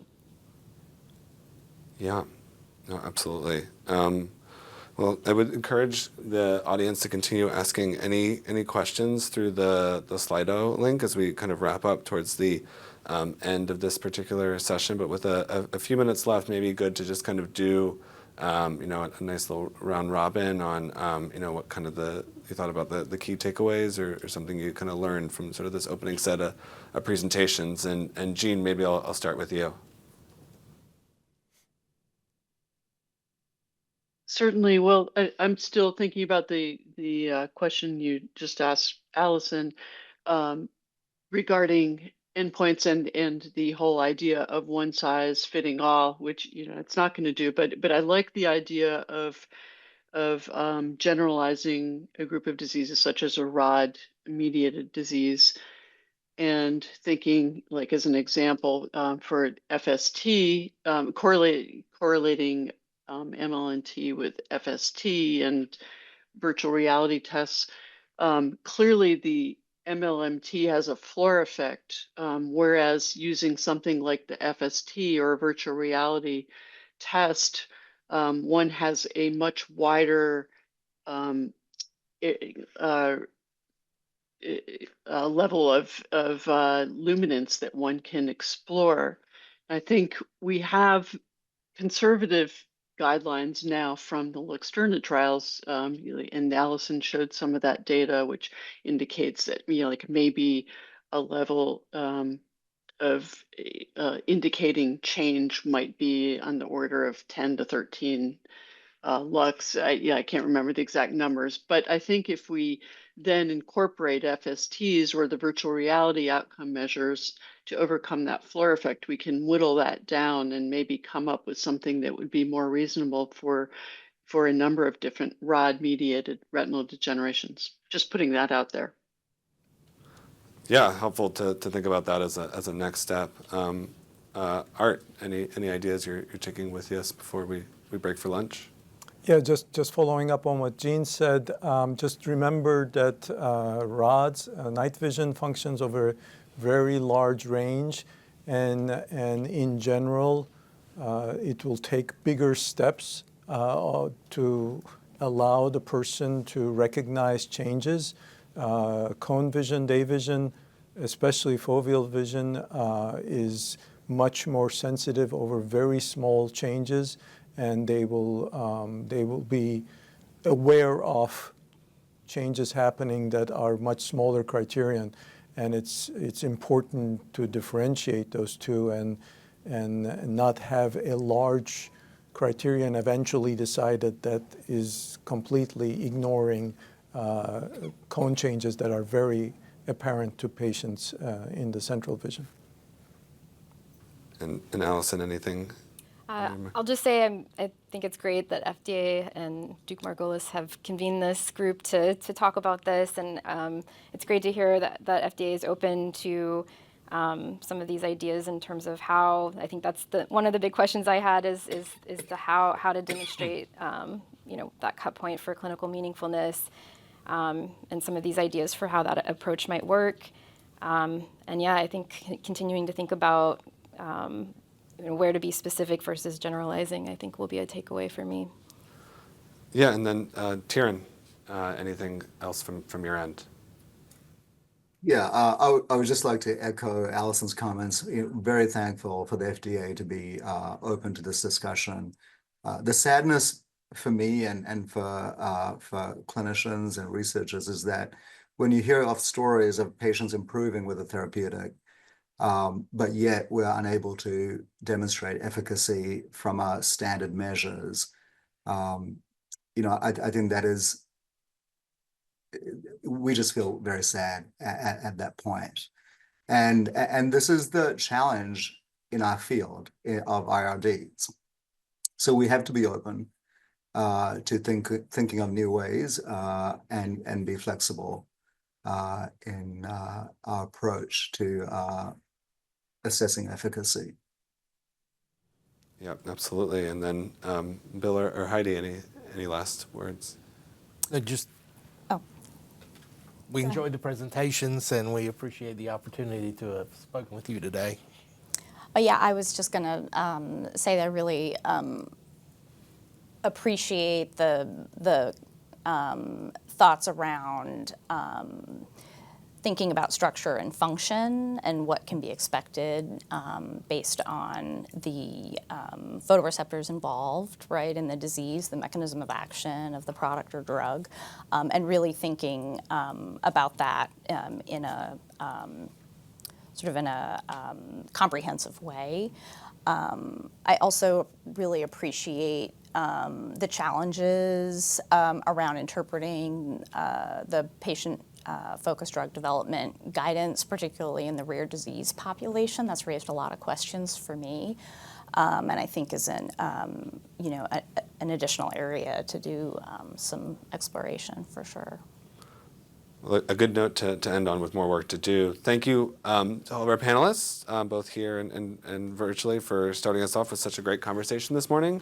We'll now take a break for lunch and reconvene at 12:30 Eastern Time.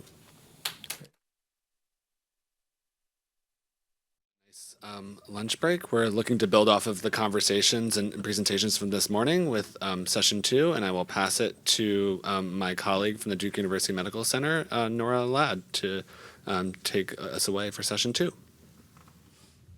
Thanks, Brian. Welcome back, everyone. I'm excited to continue the insightful conversations from this morning. I'm Nora Ladd. I'm the Vice Chair of Clinical Research and Professor of Ophthalmology at Duke University Medical Center. I'm truly honored to be here with you, although virtually, to be moderating our second session today titled The Role of Ellipsozone Data in Ophthalmologic Therapeutic Drug and Biologics Development. Now, the ellipsozone is an important structural endpoint that was approved by the FDA recently for macular telangiectasia in March. And I was fortunate to be part of the team here at Duke, and specifically at Duke Reading Center, that worked on the clinical trial analysis that contributed to this approval. EZ is the second structural endpoint that was FDA approved for a retinal condition after geographic atrophy area. And it's also being utilized and shows promise in rare retinal diseases that we have discussed today. We will begin our session this afternoon with a presentation from Dr. Justice Ehlers, a leading expert in ellipsozone analysis for various retinal diseases. I've had the pleasure of serving with Dr. Ehlers on the Delphi Committee for Harmonization of EZ Methodology, and I think he has a few slides on this as well. Dr. Ehlers serves as the Norman and Donna Harbert Endowed Chair for Ophthalmic Research at the Cole Eye Institute of the Cleveland Clinic and is the Director of the Center for Excellence in Image-Guided Surgery and Advanced Imaging Research. He's an internationally recognized leader in imaging and precision medicine for retinal diseases. Dr. Ehlers, thank you for joining us. Nora, thanks so much for the introduction, and to the organizers, really a pleasure to be here today. As Nora mentioned, I'm going to kind of go through some of the data that we've seen within the retinal field and in therapeutic development around ellipsoid zone and where it has potential opportunities and values for us within the field. We can go to the next slide. So what is the ellipsoid zone? So the ellipsoid zone is the second high reflective line on spectral domain OCT, as you can see circled here in red. And the reason that it's critical and why it gets so much attention is that this area is a highly mitochondrial-rich zone within the photoreceptor inner segment and very close to the outer segment boundary. Loss of the ellipsoid zone has been determined to really be an indicator of dysfunction or even loss of photoreceptors. We can go to the next slide. When we think of this from a patient care standpoint, why it's so critical is that ellipsoid zone loss has been very clearly demonstrated to be associated with visual acuity or even visual recovery. And this has been seen across numerous different types of retinal disorders, from macular holes, retinal detachment, macular degeneration, as well as more rare retinal degenerations as well. The early studies on this really came about when OCT became much more of an anchor for us in clinical care. And those initial assessments were actually just based on qualitative reviews, saying, was it presence or absence? But now we have the capability to be able to actually measure this across large-scale macular volumes and be able to quantify the amount of ellipsoid zone loss in ways that weren't previously available to us. When we look at this from a patient care standpoint, one of the things that I've really sort of anchored on is that when I look at some of my patients, for example, with macular degeneration or even with inherited retinal diseases, it's often that they'll come in, they'll have the same specific BCVA that we're measuring in clinic, and I'll say, oh, you're doing great. But in fact, they'll tell me I'm losing more vision. I feel like I can't read as fast, or I'm having trouble adapting more in the dark, and different challenges that they're seeing. And over time, what we've been able to see is that although structurally they may have still very good central visual acuity, what we see is outside of the very center, they may actually have ellipsoid zone loss that's correlating to these functional reports that these patients are giving us. We can go to the next slide. So how do we actually measure ellipsoid zone loss? There's a lot of different methodologies that have been used and described. The way that I'm going to talk about today specifically includes a measurement of outer segment thickness. We can go to the next slide. When we look at this, one of the keys in measuring ellipsoid zone integrity is really being able to measure when it's completely absent. This is really very clear within our field. I'll talk specifically about this, that when you have total loss of ellipsoid zone visibility, this is something that's clearly linked to pathology as well as to impairment of retinal function. But one of the other opportunities that we have in measuring is actually being able to measure early degenerative changes. This is particularly relevant in things like inherited retinal diseases with outer segment progressive degenerative changes, as well as in things like macular degeneration, and may actually represent a critical window for intervention depending on the mechanism of action. You can go on to the next slide.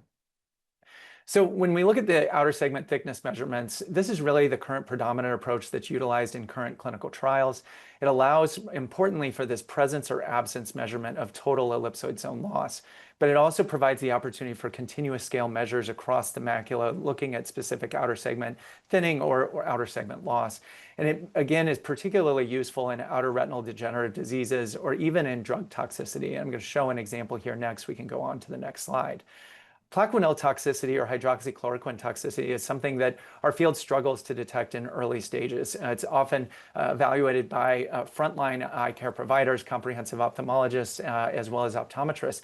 And the changes on OCT can actually be very subtle.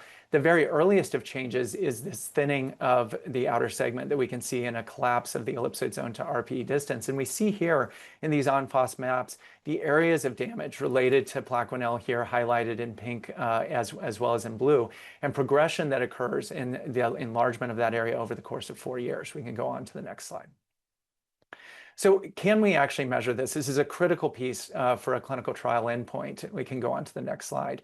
One of the key things that I think is important, we'll hear about different algorithmic approaches in ways to do this, is we wanted to demonstrate that humans alone could be able to measure this in a reliable and consistent way. And we looked at this here, and you can see comparing first certified reader 1 to certified reader 2 to ground truth, when this was measured completely manually in terms of looking at the ellipsoid zone segmentation and the RPE segmentation. It's highly consistent in these measurements across macular degeneration changes. When we add a semi-automated platform to allow for a more scalable approach that includes, again, certified reader validation, those ICCs hold at very high reliable measures. You can go on to the next slide. This also is true as you go beyond just 2 readers. We've looked at this across multiple readers. And when you have an approach that includes focused training within a reading center environment, we're able to create highly reproducible results. We can go on to the next slide. So what about precedent? Nora touched on macular telangiectasia, and this is an important evaluation of a disease that didn't have a previous treatment for us. We can go on to the next slide. Macular telangiectasia, as many of you guys know, is a retinal degenerative condition that's characterized by some very specific features on OCT, including intraretinal cavitations and ILM draping, as well as ellipsoid zone loss. And that ellipsoid zone loss, because of its very clear feature as part of disease progression, was looked at as a potential endpoint in this disease early on. We can go on to the next slide. And based on natural history studies, we can see here the top line in dark blue is progressing from no ellipsoid zone loss to clear demonstrable ellipsoid zone loss over the course of 5 years, as well as movement from non-central areas into central areas. And then most importantly, the concurrent association of BCVA loss over time. But we see that ellipsoid zone loss is really a leading indicator, with BCVA being a later finding. And so what we really would like to be able to do is intervene earlier for patients before they actually even get to the actual specific loss of vision. We can go on to the next slide. So based on these findings, 3 different trials were launched to look at a specific new treatment, NT501, including 2 phase 3 trials as well as a phase 2 trial. And in these trials, ellipsoid zone loss was the primary endpoint that was being looked at for overall clinical trial success. In addition, secondary endpoints, including reading speed and retinal sensitivity and BCVA, were also evaluated. We can go on to the next slide.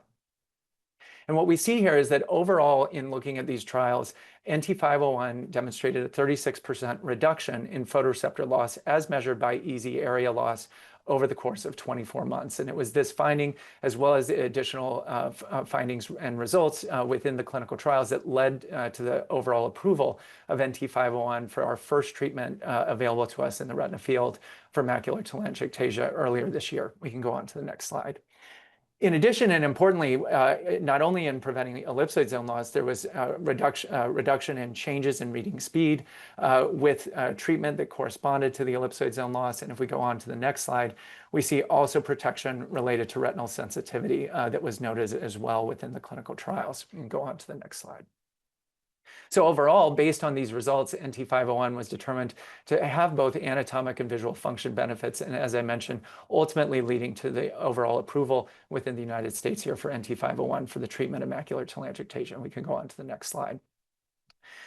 So what about macular degeneration? And this is very similar in terms of what we think of in inherited retinal diseases. I'm going to talk mainly about ellipsoid zone loss within macular degeneration here going forward.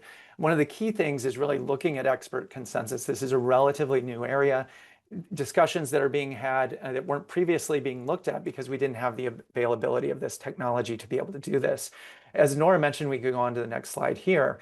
A consensus group was assembled for the OCTFX Delphi study, and this consisted of 5 steering committee members, as well as 26 global retinal imaging experts to go through a specific process related to statements in how the ellipsoid zone plays a role in overall outcomes in macular degeneration, and importantly, whether or not it should also have a role in clinical trial endpoints. And this is still an ongoing assessment, but our first survey as part of this analysis, we can go on to the next slide, yielded a few important results, and that was consensus was reached on just the first pass in this analysis that the ellipsoid zone represents photoreceptor health and integrity, and that total EZ loss is a suitable primary endpoint for intermediate AMD, as well as that total EZ loss is a suitable primary endpoint for advanced age-related macular degeneration with geographic atrophy. We can go on to the next slide. So is this actually being measured in clinical trials? Well, we actually have multiple different trials. We can go on to the next slide here that have used ellipsoid zone loss either as pre-specified endpoints. We can go on to the next slide. Or in post-hoc analysis evaluating the overall treatment within these groups. I don't know if my screen's delayed. Perfect, thank you. So in this RECLAIM 2 trial, this was the first trial to pre-specify in macular degeneration ellipsoid zone loss as a secondary endpoint. And in this study, what was found was that elimipritide, which is actually a mitochondrial targeting therapeutic, reduced total ellipsoid zone loss by 43% and reduced partial ellipsoid zone attenuation by 47%. We could go on to the next slide. Similarly here, an additional trial, the Archer trial, looked at ANX007. This was analysis that was done by Dr. Glenn Jaffe at the Duke Reading Center, showing that ANX007 in a post-hoc analysis preserved ellipsoid zone loss over time. And importantly, this was one of the first trials that actually showed vision preservation in this treatment in their phase 2 trial and protection from overall greater vision loss over time. This both ANX007 and elimipritide are currently in phase 3 trial programs that are ongoing. We can go on to the next slide. Similarly, Derby and Oaks were trials that looked at pegcetacoplan for geographic atrophy. This analysis was done by Ursula Schmidt-Erfurth in Vienna, showing that ongoing complement inhibition reduces photoreceptor loss in both of those trials as well. And similarly, if we go on to the next slide, the other approved complement inhibitor trial from the GATHER1 and GATHER2 phase 3 programs also showed reduction in total EZ loss of 20% at 12 months, as well as partial EZ attenuation at 12 months as well. We can go on to the next slide. So does this actually confer pathologic consequence in dry macular degeneration for GA growth? This is an important question for us as a field. And what we've learned from these trials, we can go on to the next slide, was that a greater amount of ellipsoid zone loss, we can go on to the next slide, actually shows a much greater rate of GA progression. We see here, this is broken down from Derby and Oaks in quartiles. And what's important is to look at the bottom right graph. And what this shows is the highest quartile of ellipsoid zone loss outside of the area of geographic atrophy. And we see that there's a much greater rate of GA growth in the sham group, as well as greater protection of ellipsoid zone loss relative to sham with treatment with pegcetacoplan. We go on to the next slide. Similarly, we see a very similar trend when we looked at this in GATHER1 and GATHER2, that the fastest GA growth eyes were all of those eyes that had the greatest amount of EZ loss excess. That really is sort of that bed of already diseased areas of retina and RPE that are most prone for GA progression. We can go on to the next slide. What about visual function? This is obviously critical, when we look at this, and this is something that we're continuing to learn how to best measure, because ellipsoid zone loss occurs across the entire macular cube. BCVA is obviously very central, and there's other potential tools that we have going forward to be able to measure this. We can go on to the next slide. We've looked at this in a number of different ways. One was just to be able to link ellipsoid zone loss to overall BCVA, and this is from the GATHER1, GATHER2 phase 3 trials. We looked at those eyes that had the lowest quartile of visual acuity and compared that to the highest BCVA at baseline. And what we see was significant differences in multiple different parameters of EZ loss within that central 1 millimeter. Again, linking that EZ loss to overall visual function. We can go on to the next slide. This is similar from a natural history study that we looked at, showing a very clear stepwise progression of measurable ellipsoid zone loss in eyes that had 20/25 vision or better, with near normal ellipsoid zone to RPE outer segment thickness, all the way down to near complete loss in those eyes that were 2100 or worse. We can go on to the next slide. So what about predicting future vision loss and these baseline features? Again, we can go on to the next slide here. This was presented at ARVO this year, and this came from the phase 3 GATHER1, GATHER2 trials, where we looked at different features within the central subfield, either that there was preserved ellipsoid zone, early damage to the ellipsoid zone, or total EZ loss. We can go on to the next slide. And we defined that based on whether it was greater than 20 microns, whether it was totally gone in the far right, or whether it was in between that 0 and 20 micron loss. And when we look, we can go on to the next slide at these different groups. What we found, go on to the next slide, please. What we found was that if the patient had overall preserved central subfield, they lost no letters over the course of the 2 years, suggesting that there really wasn't that susceptibility when the ellipsoid zone was preserved at the initial start.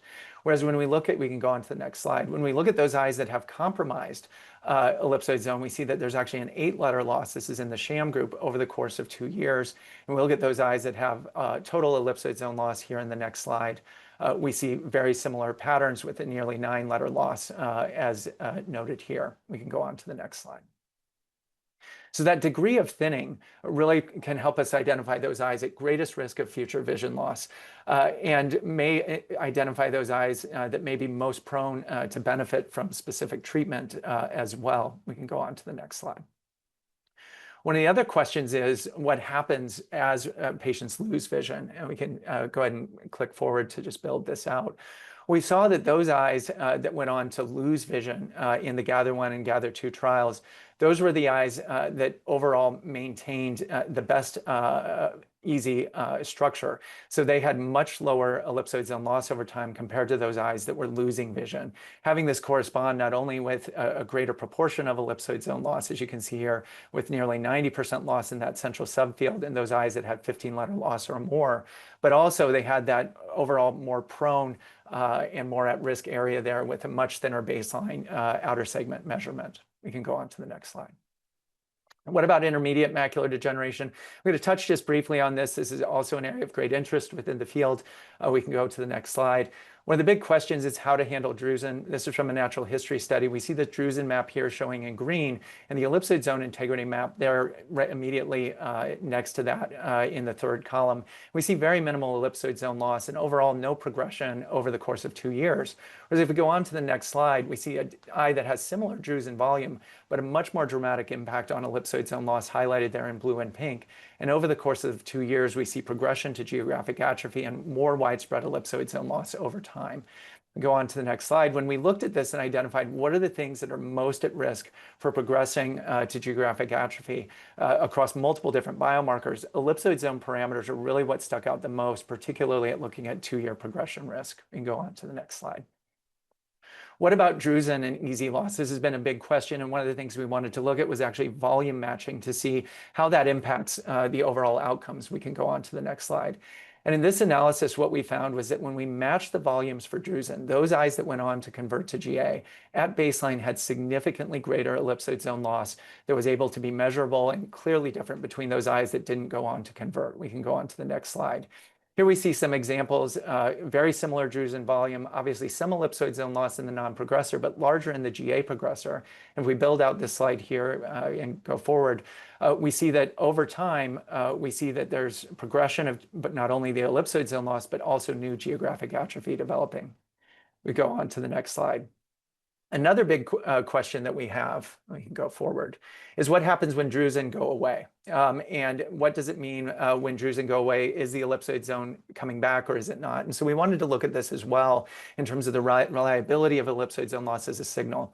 And so we can go on to the next slide here. Here, what we looked at were eyes that improved in drusen volume over time. And we were particularly interested in eyes that didn't go on to geographic atrophy. We know clinically that many of these eyes that lose drusen develop GA, and we know that those eyes certainly are going to have progression of ellipsoid zone loss.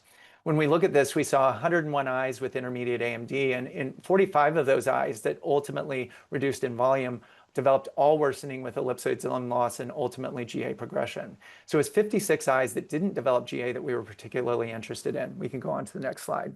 Of those 56 eyes, the vast majority of them stayed either stable or got worse. Here we see this reduction in drusen volume, and we see overall measured stability. But if you actually look at the ellipsoid zone integrity map, we see overall progression, but just not measured within that central 2 millimeters. Go on to the next slide here. We see this is an example that also in about 30%, we saw progression of EZ loss over time with drusen resolution. And then if we go on to the next slide, we saw in a much smaller fraction where drusen went away that there was actually improvement, which does happen, but happens in a very small percentage in our experience. We can go on to the next slide.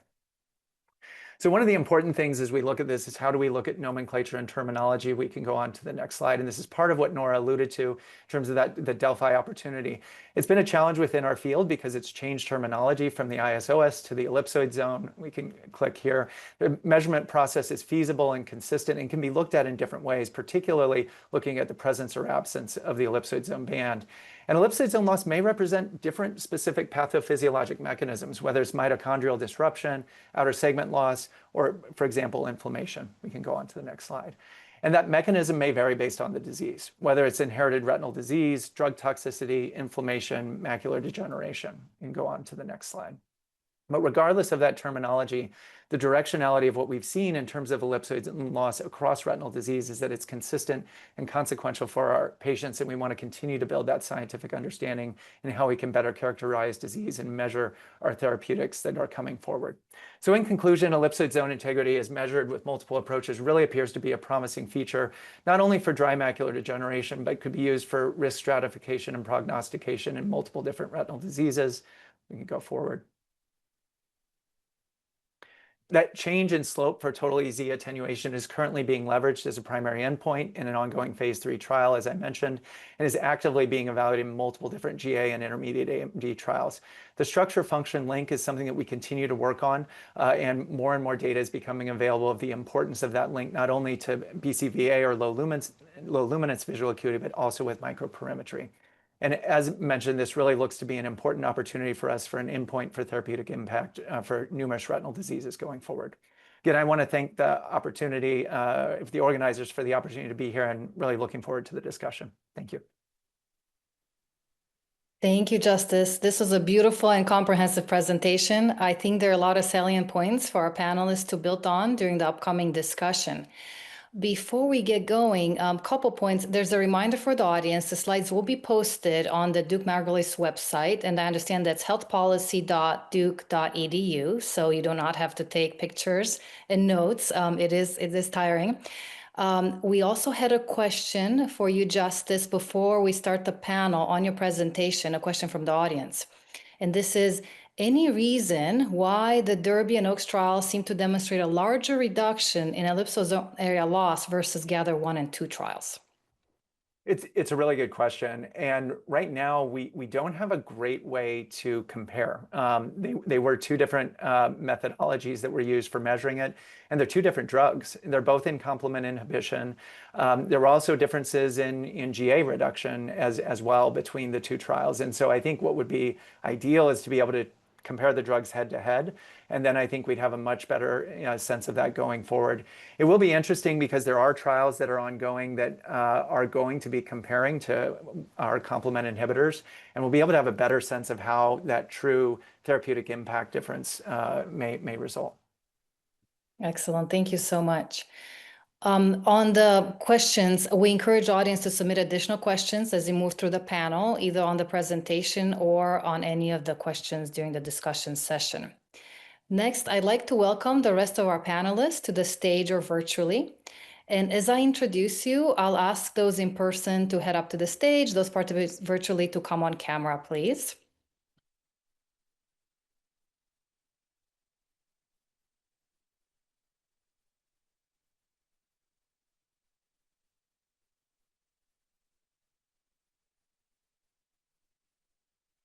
take a few minutes for that.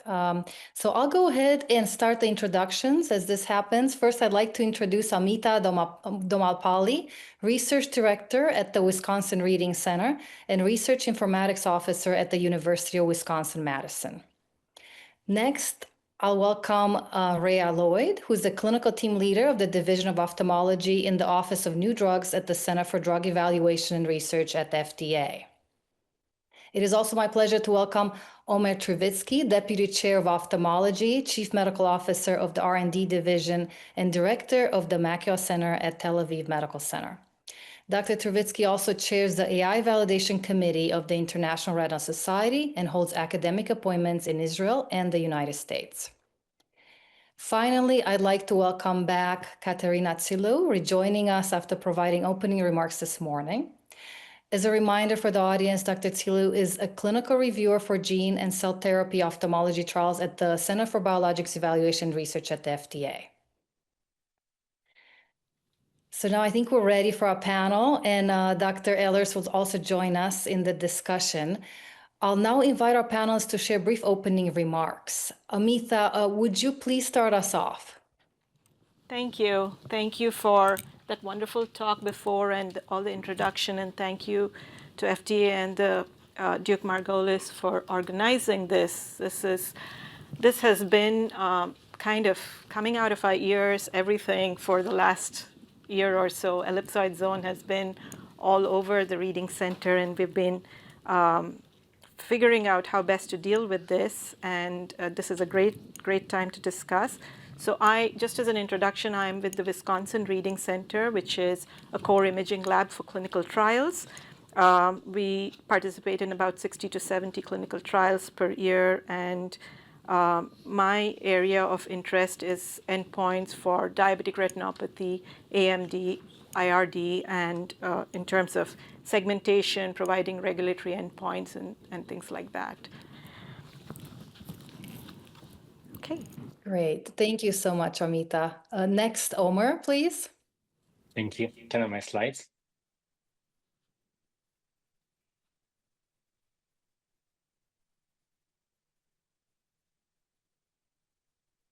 My slides, please. Yeah. Okay. Thank you. So again, thank you for inviting me to take part in this very important conversation. And thank you, Justice, for a great intro. So next slides, please. So the real question, I'm trying to talk about is, can photoreceptor degeneration either loss be reliably quantified using on-fast area measurement based on B-scans in AMD? And as Justice just mentioned, and as we have just heard, there is like difference between different algorithms in different clinical trials. Different algorithms give us different answers. And even human experts sometimes disagree on the definitions. And the idea that we eventually need to find like kind of consensus definitions and training AI based on this consensus. Next slides, please.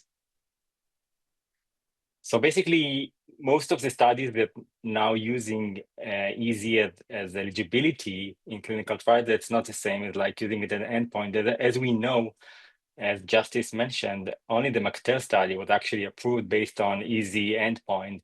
And there is a big difference between different disease. And as you can see, the definitions are so different, and different reading centers use different definitions. You can see on the slide on the right, there is like different definition of what it actually is and what is actually being measured. Could be the top of the EZ, the bottom of the EZ, the middle of the EZ to the middle RP, and each reading center is actually using sometimes different definitions. Next slide, please. This is just an example of a patient of mine, which I was followed for the past 2 years, between 2022 and 2024, and we applied 2 different algorithms on this patient.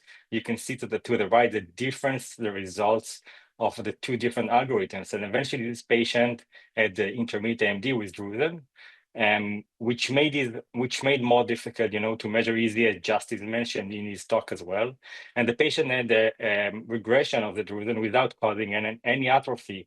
But eventually the algorithm showed like the ellipsoid zone revived itself, which of course is not the case. And that brings a big question: how can you actually measure accurately the EZ with intermediate AMD patients? Next slide, please.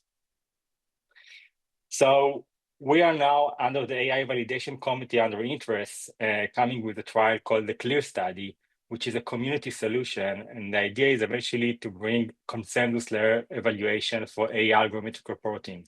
And we speak about automation of algorithms because eventually we know that, as we all heard, reading centers are the gold standard to define what we're actually measuring at the endpoint in clinical trials. And in this study, we have everyone on board, the retina community, the algorithm companies, which are taking part, and of course, the reading centers, as you can see in the bottom, which are taking part in this initiative. And eventually, as the idea is to bring like one data set, which each reading center are gonna accurate and grade, and then we can actually get accuracy against this consensus reading center agreement. This is being done under the infrastructure of BitFound, which is taking also part in this CLEAR study. Next slide, please. So eventually, my take-home message just for this 3-minute talk is eventually we need validation. And as we said, reading centers are the gold standard, but we want to prove that AI algorithms are at least as good as human graders as our gold standards. And that's why we created CLEAR, and we're moving forward, and I hope we can talk about it during our discussion. Thank you for that. Thank you very much, Omer. Now to our FD participants for their initial thoughts. Let's start with Rhea. Hi, good afternoon now. I'm Rhea Lloyd. I'm the clinical team leader in the Division of Ophthalmology in the Office of New Drugs in CEDAR, and I've been in CEDAR since 2004. It's my pleasure to be here today. It's been wonderful to listen to the discussions on FST this morning, and we're looking forward to continuing the discussion this afternoon. We have had sponsors come in and discuss EZ attenuation or EZ loss in studies, and it has been our policy to ask them to collect the information. We don't, as we've said for several of the other, for FST as well, that we need to see the correlation. We need data to substantiate it. And it's wonderful to hear Omer's presentation and that clear that initiative. In reviewing the literature, there are measurements, as you were saying, all the measurements are done differently. It's difficult for us to draw a conclusion about certainly attenuation or loss of ellipsoid zone. What we have said that suggested that sponsors do is that we would take EZ loss, total loss, as when EZ is measured using, it's a measure of photoreceptors, whether you use autofluorescence or OCT.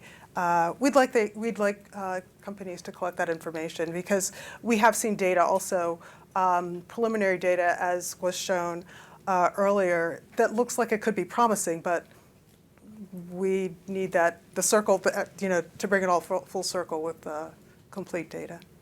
So thank you. I'm glad to be here and to participate. Thank you so much for all these very helpful remarks. And finally, Katerina. Yes, my name is Katerina Tsilou. I'm a clinical reviewer with CBER. As you heard before, CBER has already approved one product based on a primary endpoint of ellipsoid zone, the rate of ellipsoid zone loss. But I just want to mention that we are in agreement with CEDAR. We take things in case by case. It's a case by case decision. We do want to see correlation between the ellipsoid zone loss with the visual function or functional vision endpoint. Before we approve, but I'm here to learn from you, and I'm very excited actually to listen to all the presentations. Thank you all very much for introductory remarks. We will now transition into our moderated discussion. And as a reminder to audience members today, please submit your questions using the Slido QR code display on the screen. And we may be able to add some of these questions in the discussion if time permits at the end. Take a second for the QR code. So to begin, I'd like to ask our panelists the first question, which I believe it is the most important in this session, is what is the clinical meaningfulness of ellipsoid zone to our patients' experience with the disease? How can this inform how the patients feel and function in their daily lives? And to consider this question is perhaps if we could talk a bit about how we assess the clinical significance in different degrees of change in the EZ and what data exists to date that demonstrates that EZ does correlate with these clinical outcomes. So perhaps we'll start with Justice and then Omar, and then I'd like to invite the rest of the panelists as well. Thanks, Nora. It's a great question. I alluded to it some. One of our biggest challenges is that in our clinics, we don't do the functional measures in any sort of way that we can really be able to pinpoint, some of these correlations. So a lot of it is listening to patients and what their experience is. A lot of the functional measures are things like low luminance visual acuity, microperimetry, things that can actually be geographically targeted to where that specific ellipsoid zone loss is. So we know in numerous diseases that if they have subfoveal ellipsoid zone loss, they have BCVA loss. But it's those other diseases where we see it outside that area where we may see visual field loss. At least for our practice, we don't do microperimetry on a regular basis. And so, as I mentioned, a lot of times it's listening, to patients. I have a number of patients with intermediate AMD who will come in and say they're getting worse. They feel like they're struggling more to read. They're struggling and going into dark environments. And when you look at their OCT, you can see that over the last 2 to 3 years, their ellipsoid zone has continued to attenuate and even is now maybe completely gone in certain areas. And that's something that, I've, just over time, as we've realized that this is happening in a more subtle way, I think one of the things that will be really helpful is right now our commercial devices don't have a way to measure it. And so that link as well, it really right now for us mainly clinically is a qualitative review of the OCT and a qualitative, discussion with patients overall. Yes, so I actually agree with Justice. I mean, we're still like learning, this correlation between function endpoints and the ellipsoid zone. But we do see from clinic that patient, for instance, with SDDs, which have a lot of EZ loss, they complain more on like night sightseeing. So eventually, and we also know that the low luminance visual acuity is also correlated with disease progression. So if we're like trying to connect the dots between that, we can say that in a way we can conclude that there is a correlation between EZ and what function says. But we don't have any actual studies, we can talk about prospectively for now. Hopefully we'll have soon, because many are running right now, that actually correlates between functional tests like microperimetry and trial design, or for instance, a questionnaire, which is like even more important. So I bet, I guess that in the very near future, we'll have more data on that, like the VFQ test, microperimetry, and of course, these anatomical endpoints, which, growing. Wonderful. Yes. Amitha, your thoughts on this, please. And then I'd like to open the same question to our FDA experts. Yeah. No, this is, I agree, it's the most important question, because as we have seen from the plots that Justice presented, there's about 40 to 50% improvement in difference between ellipsoid zone loss preservation between drugs. And if you are telling your patients when you give these drugs, I'm giving this because there's a 40% improvement in ellipsoid zone, they're like, what? So you need some functional assessment that correlates. And we are talking of when these are, that if you looked at the y-axis, it's a 1.5 to 2 square millimeter growth per year, and you're cutting that by 40%. We're talking of really, really tiny changes. This is something that Justice alluded to in his talk, but we've also published on this concept called, rather than loss, why don't we look at preservation of ellipsoid zone within central subfield, which is what matters. So we call this the macular tissue integrity index, kind of to make it a little more clinical applicable. Like 30% of your photoreceptors in central subfield are preserved today. And if they stay the same at the end of the trial, then maybe you're stable, or something like that. And that seems to have a better, I wouldn't say correlation coefficients are out of the charts or anything. They're still very modest, but there's at least some improvement over geographic atrophy area. And and I do agree with what Omar said, that the current evidence on functional correlation with ellipsoid zone loss is still level 3, maybe push it to level 2 at the most, but we don't have good studies.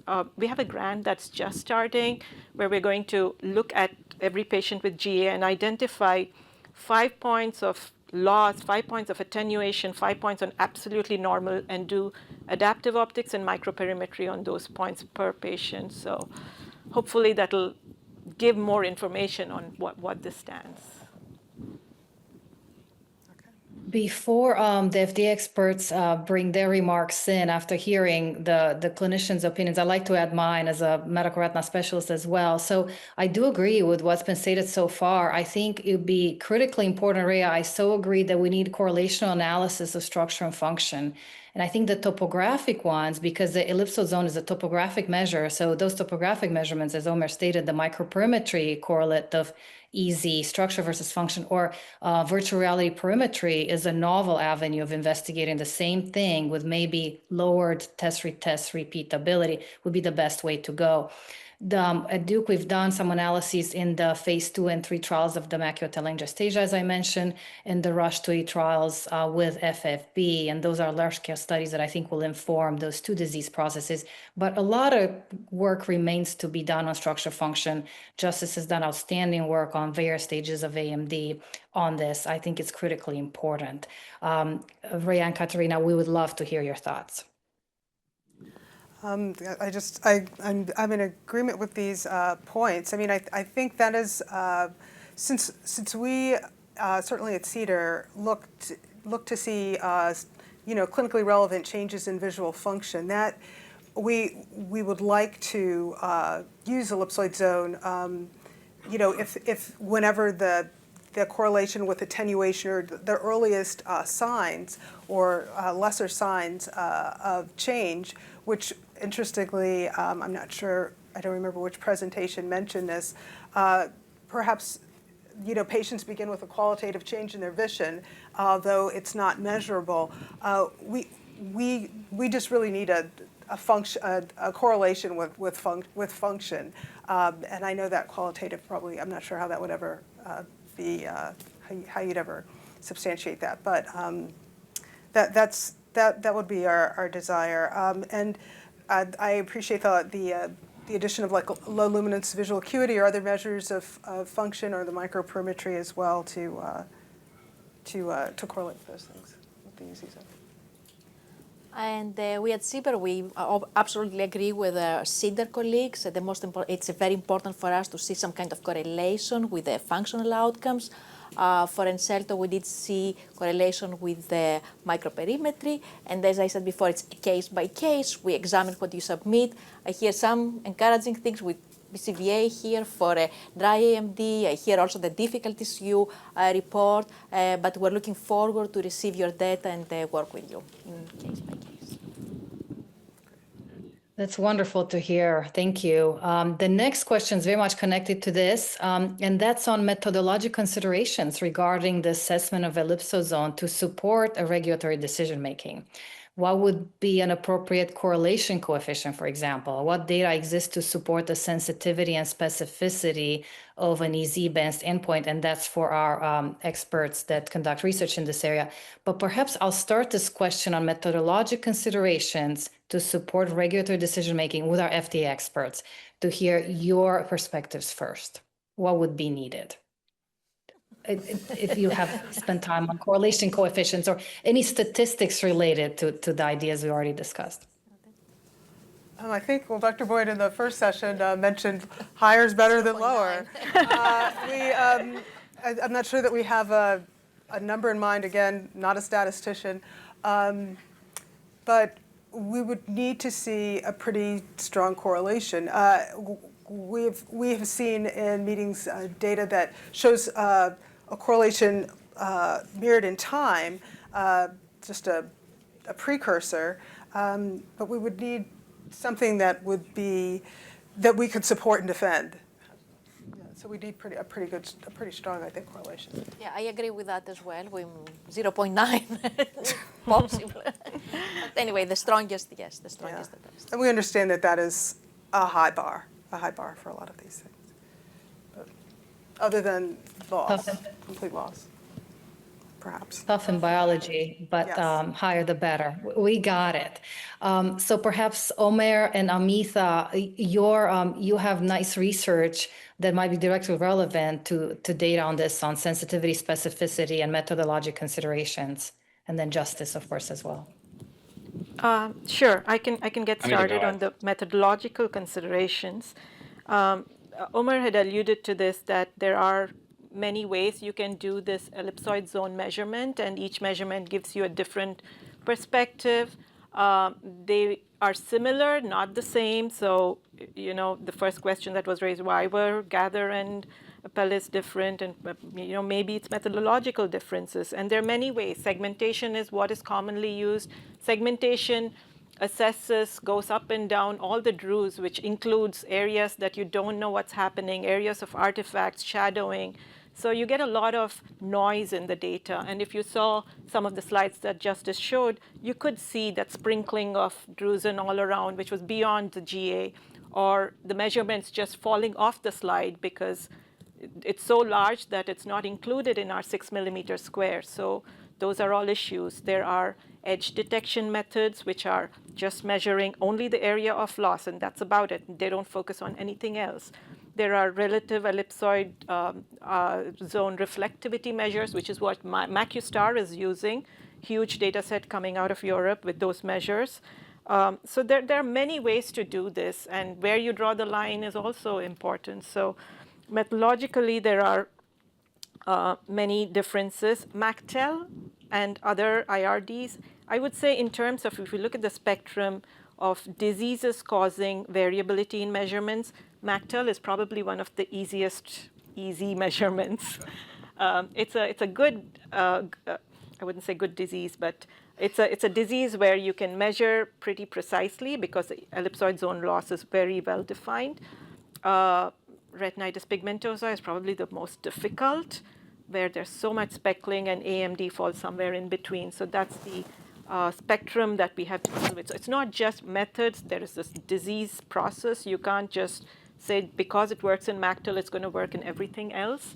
The kind of device you use is different. Higher resolution. The more higher the resolution of the image, the thicker the EZ starts becoming. It starts growing by itself. And actually, Kathy Cookris here has a nice data set where you can actually see that on the same eye, just changing the resolution makes the EZ grow. Looking at directionality is an important thing. The EZ can come and go, and you can just magically make it appear and disappear also. So those are some of the methodological considerations that we all have to deal with as reading centers. But I'll get back to the correlations once Omer has a chance to say all. I think Amita did like a really good answer right now. So eventually, you know, when we look at how to measure EZ, if I just want to take one step back, so it's like if we use semi-automated, that's like one thing. But if we move to fully automated, that's another thing. And one thing we need to remember that, as you said, Nora, and also Amita, EZ is different on each disease. So MacTel is not like AMD, and GA is not like intermediate AMD, because we know drusen cause like, you know, interference with measuring the EZ. And on top of that, you know, reflectivity can get changed because you have cataract, for instance, and the directionality of the beam can change the EZ. And we saw all that. So eventually, you know, some would say that if you stick to the same algorithm, all the time for the entire study, so you get somehow consistency.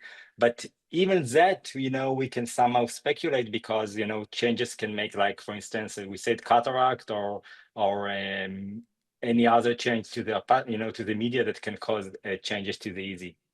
Yet we did saw that, you know, the postdoc studies we just showed, they have like great, you know, eventually they showed great correlation with GA growth and prediction of disease progression.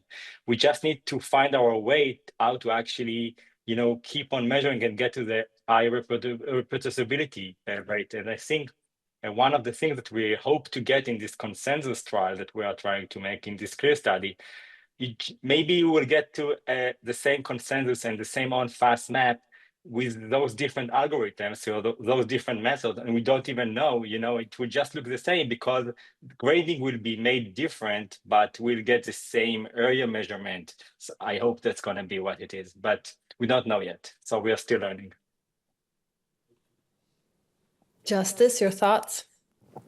No, I mean, I think all of these have been great comments. A few things that I would just add. I think Omer's point around fully automated it's really important, which is why I think right now when you look at clinical trial endpoints, anchoring on human validated measurements is really important. I think that one of the things when we look at the measurements of ellipsoid zone, the fact is that in every single structural measure we have, there's likely to be variability from reading center to reading center in the way that these are done, whether it's reading, GA measurements on FAF, whether it's reading IRORA, on OCT. And so I think that understanding both within a trial and within a reading center how it's done is important. What Amita mentioned around resolution, one of the things, I don't think anyone is actually measuring the ellipsoid zone band thickness. It's either the EZ to RPE difference, which is measuring more of the outer segments, or the reflectivity as Amita measured. And so, it's one of those things where I think it's really critical, as with any study we're doing, that the same device and same acquisition protocol is used for the same patient at each time point. That allows for significant increase in reliability. I definitely agree that there are disease differences, but I'm not sure that I fully agree that, depending on the experience level of a given reading center, that there's widespread differences in reliability of measures. When we've looked at this across everything from diabetes, which is very, very straightforward and easy to read in terms of outer retinal complexity compared to dry AMD, we've actually found that our consistency and reliability is very, very similar, whether it's intermediate AMD, GA, or for example, MACTEL. And the one last thing I would just say to Omer's comment about GA, one of the areas that's been of greatest interest, obviously, is not the EZ loss within GA. We all know that there's EZ loss within GA. It's in all the areas that aren't. And generally speaking, what's in those areas are drusen and essentially the leftover aspects of intermediate AMD. Often the drusen aren't as large, but that's still the areas that we're anchoring on that have shown the pathologic signals that we've seen in these trials. Excellent. I like to follow up on Amita's points about differences between diseases. And there's a few of them. We have a couple audience questions related to this topic, but what are some specific methodologic considerations regarding how to measure and assess EZ in different diseases, in addition to what's been stated so far? There's a lot of complexity there. We have a lot of important diseases in retina. Keep in mind there are adult conditions, and also we haven't talked about the pediatric population. So if any of you would like to address the conditions more specific to the children, that would be very helpful here as well. And perhaps, Amita, we'll start back with you to see if you have any additions to your prior thoughts. I think the difference in diseases, I do agree with Justice that probably the measurement reproducibility would be similar.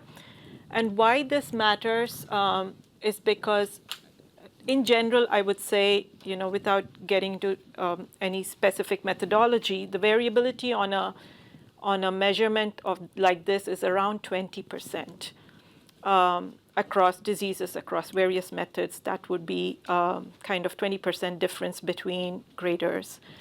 And why that reproducibility 20% matters? Off? What? Can you repeat that?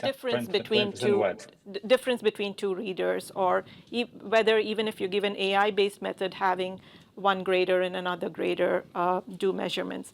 And the reason this matters is because if you have, in MACTEL, for example, the growth rate of ellipsoid zone or the change in ellipsoid zone is about a square millimeter per year. In macular degeneration, it's a little higher. It's almost twice that. You get about 2 square millimeters per year. So if you say that 20% variability is kind of noise, your change over time needs to be more than that. That's where that comes in. That's where the coefficient of variation and all those are so important to validate where is your noise and where is the signal. And so for something like MACTIL, you're looking at 20%. In the current approved studies, the difference between the treated and sham was close to 50% in one and 30% in other. Those are way beyond the variability measures. So that's kind of where I think the difference between diseases comes. Justice? Yeah, I think one additional thing I'll add, and Amitha highlighted this as well, and I don't know, Amitha, if the 20% was just kind of a representative example. I will say our experience is that it's significantly lower than 20% reader-to-reader variability. But in terms of disease across the board, I think it's part of the reason why it's so helpful to anchor in total EZ loss. Because that's pretty straightforward in the vast majority of the diseases that we look at. If the EZ is gone, it's gone. And whether it's looking at what Amitha mentioned in terms of maintenance and preservation of EZ, of where it's still there, versus looking at it where it's completely gone, I think the opportunity that we have with some of the other measures, such as abnormal thinning of the EZRP, may more be about prognostication or maybe even population enrichment. Particularly at those eyes that may be at greatest risk for progressive total EZ loss over time, and perhaps even mechanistically, if there's a specific therapeutic that may target earlier photoreceptor degenerative changes. I think in terms of right now where we're at in terms of a key endpoint that can be more universalized across reading centers, that total EZ loss is really probably what makes the most sense to anchor on, regardless of the disease. And at least that's kind of my perspective. I think that's where some of the reliability and across disease spectrum, it can be really helpful. I totally agree. I think like what Ria said also, and what Justy just said, like moving towards like a binary, yes or no, total loss or exist is like more sense the way in our technology, is being held right now until we move forward and we can go like to the shades of gray in between where the EZ is located. Even so, Justice work show amazingly that, we can actually predict based on the thickness level that's made by Justice Reading Center, which is semi-automated, and even if we go to the fully automated, it could be like more bothersome how to actually exactly judge those results. But in a way, I truly support what you just said. Like if we go for total EZ loss, it would be like probably more reproducible between reading centers. By the way, that's what we're doing. Like we defined only total EZ loss for now as for the CLEAR study. To layer on these ideas, we had a couple questions from the audience on specific diseases. So, one is actually for treatment. So the first one was, EZ attenuation makes sense for conditions where the goal is to preserve photoreceptors, but what about approaches for regenerative medicine, such as cell therapies? We'll start with that. Justice, do you have some? I mean, obviously, I think that I'll be very curious to hear the perspective for our FDA experts that are here on that. I mean, we've so far only been looking at prevention of EZ loss over time. Cell therapy and potentially even some other neuroprotective therapies, in theory, have the prevention of EZ restoration and actually true improvement. And there's been some very early studies that have been done that have potentially suggested that this is possible, and they're still early on, so we don't know exactly what that looks like. But I think having this as a potential, and whether again as a structural and again clearly linked to function in these eyes, especially when you're looking at putting a cell therapy in that we're not 100% sure what's transpiring, is going to be critical. But it's sort of an exciting, totally different look at it, where you're looking at actual restoration of retinal layers rather than just preservation. I'll add a couple ideas here. I think with these regenerative therapies, the goal would be to have a clinically meaningful improvement in the patient's vision, because typically they are high risk, usually subretinal implantation of implants or diffuse cells, etc. I think function is key. But the correlation will be very nice to see with structure, and this is where the ellipsoid zone measurements will be important. The other measurement is outer nuclear thickness, which is the photoreceptor layer as well, and we haven't talked about this in this session. But I'd be interested in the FDA opinion on this. Is the bar higher for regenerative medicines in terms of those correlations of measures of reproducibility between structure and function? What kind of data would you hope to have in these programs that's persuasive? Maybe I can talk here because these treatments primarily come to CBER. We see the cell treatments coming to us. So far, we're saying that the anatomic endpoints are not good endpoints for cell treatments because once you insert cells in the eye, it's very difficult to differentiate what you're reading. You don't know what exactly you're seeing. You have the cells of the eye, you have the cells that you're inserting. We don't know what is what. But we're here to hear your opinion again. If you have a different opinion, if you can present to us enough data, strong data that we can review, we were eager to discuss.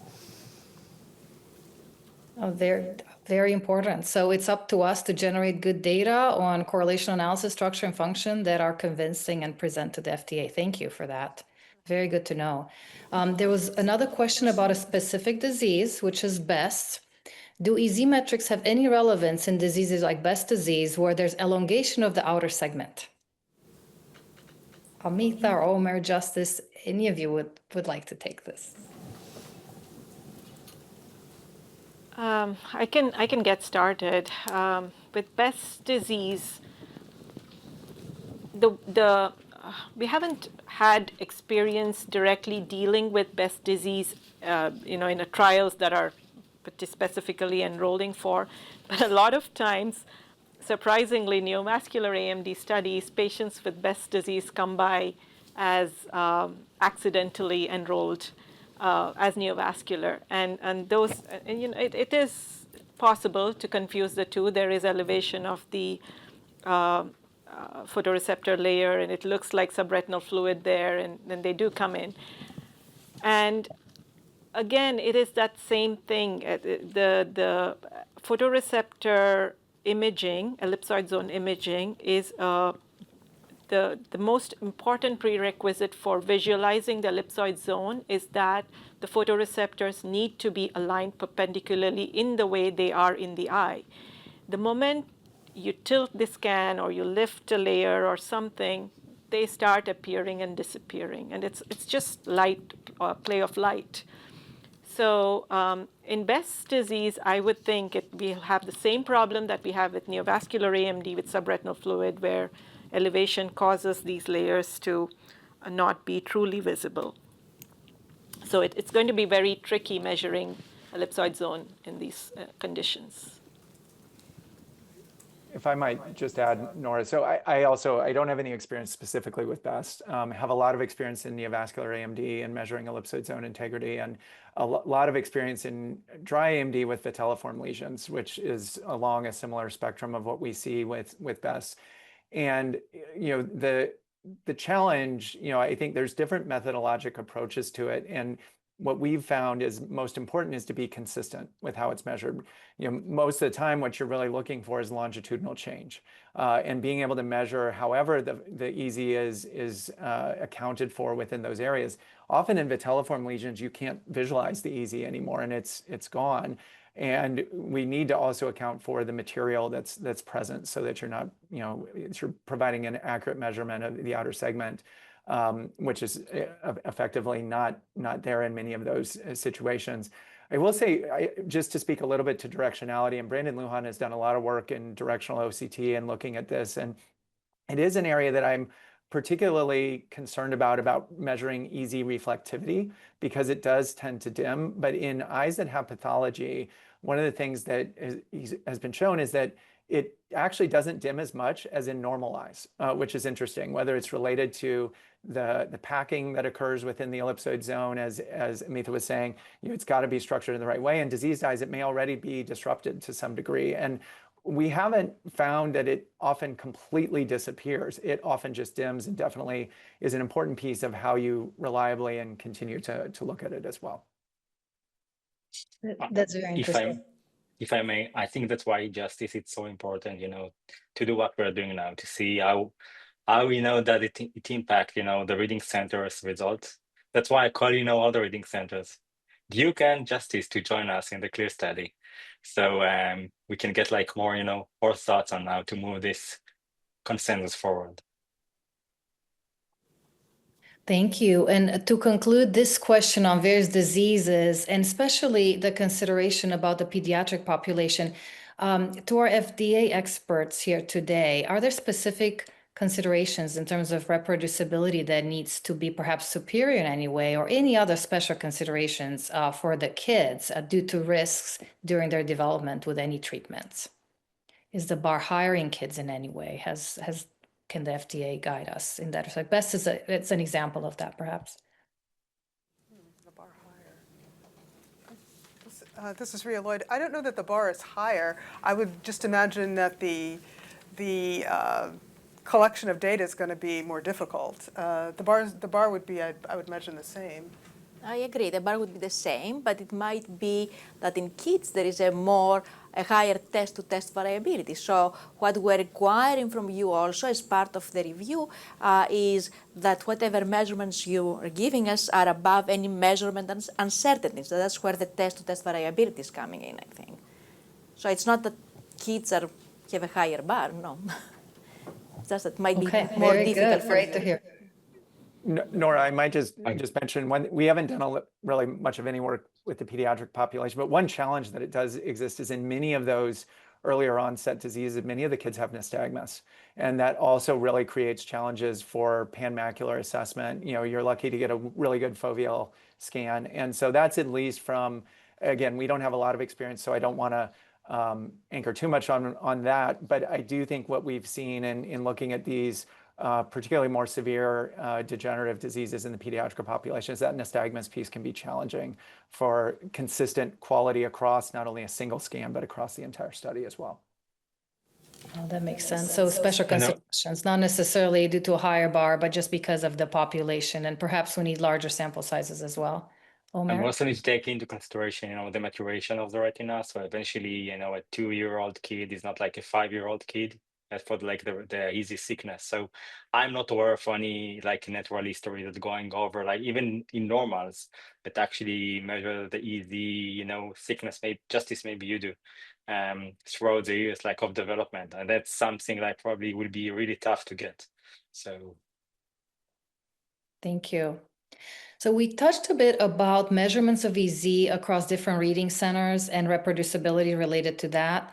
But what steps and approaches might be appropriate to ensure this reproducibility, and specifically with different OCT imaging equipment? And then we touched upon the different ways to measure automated, semi-automated, and manual approaches. Can our panel touch on these considerations? How can we do our best? Amitha, maybe we'll start with you. Well, Omer is going to solve the problem for all of us. Looks like that. I'll touch base on the semi-automated and automated piece first, because I think that's an easier one to answer.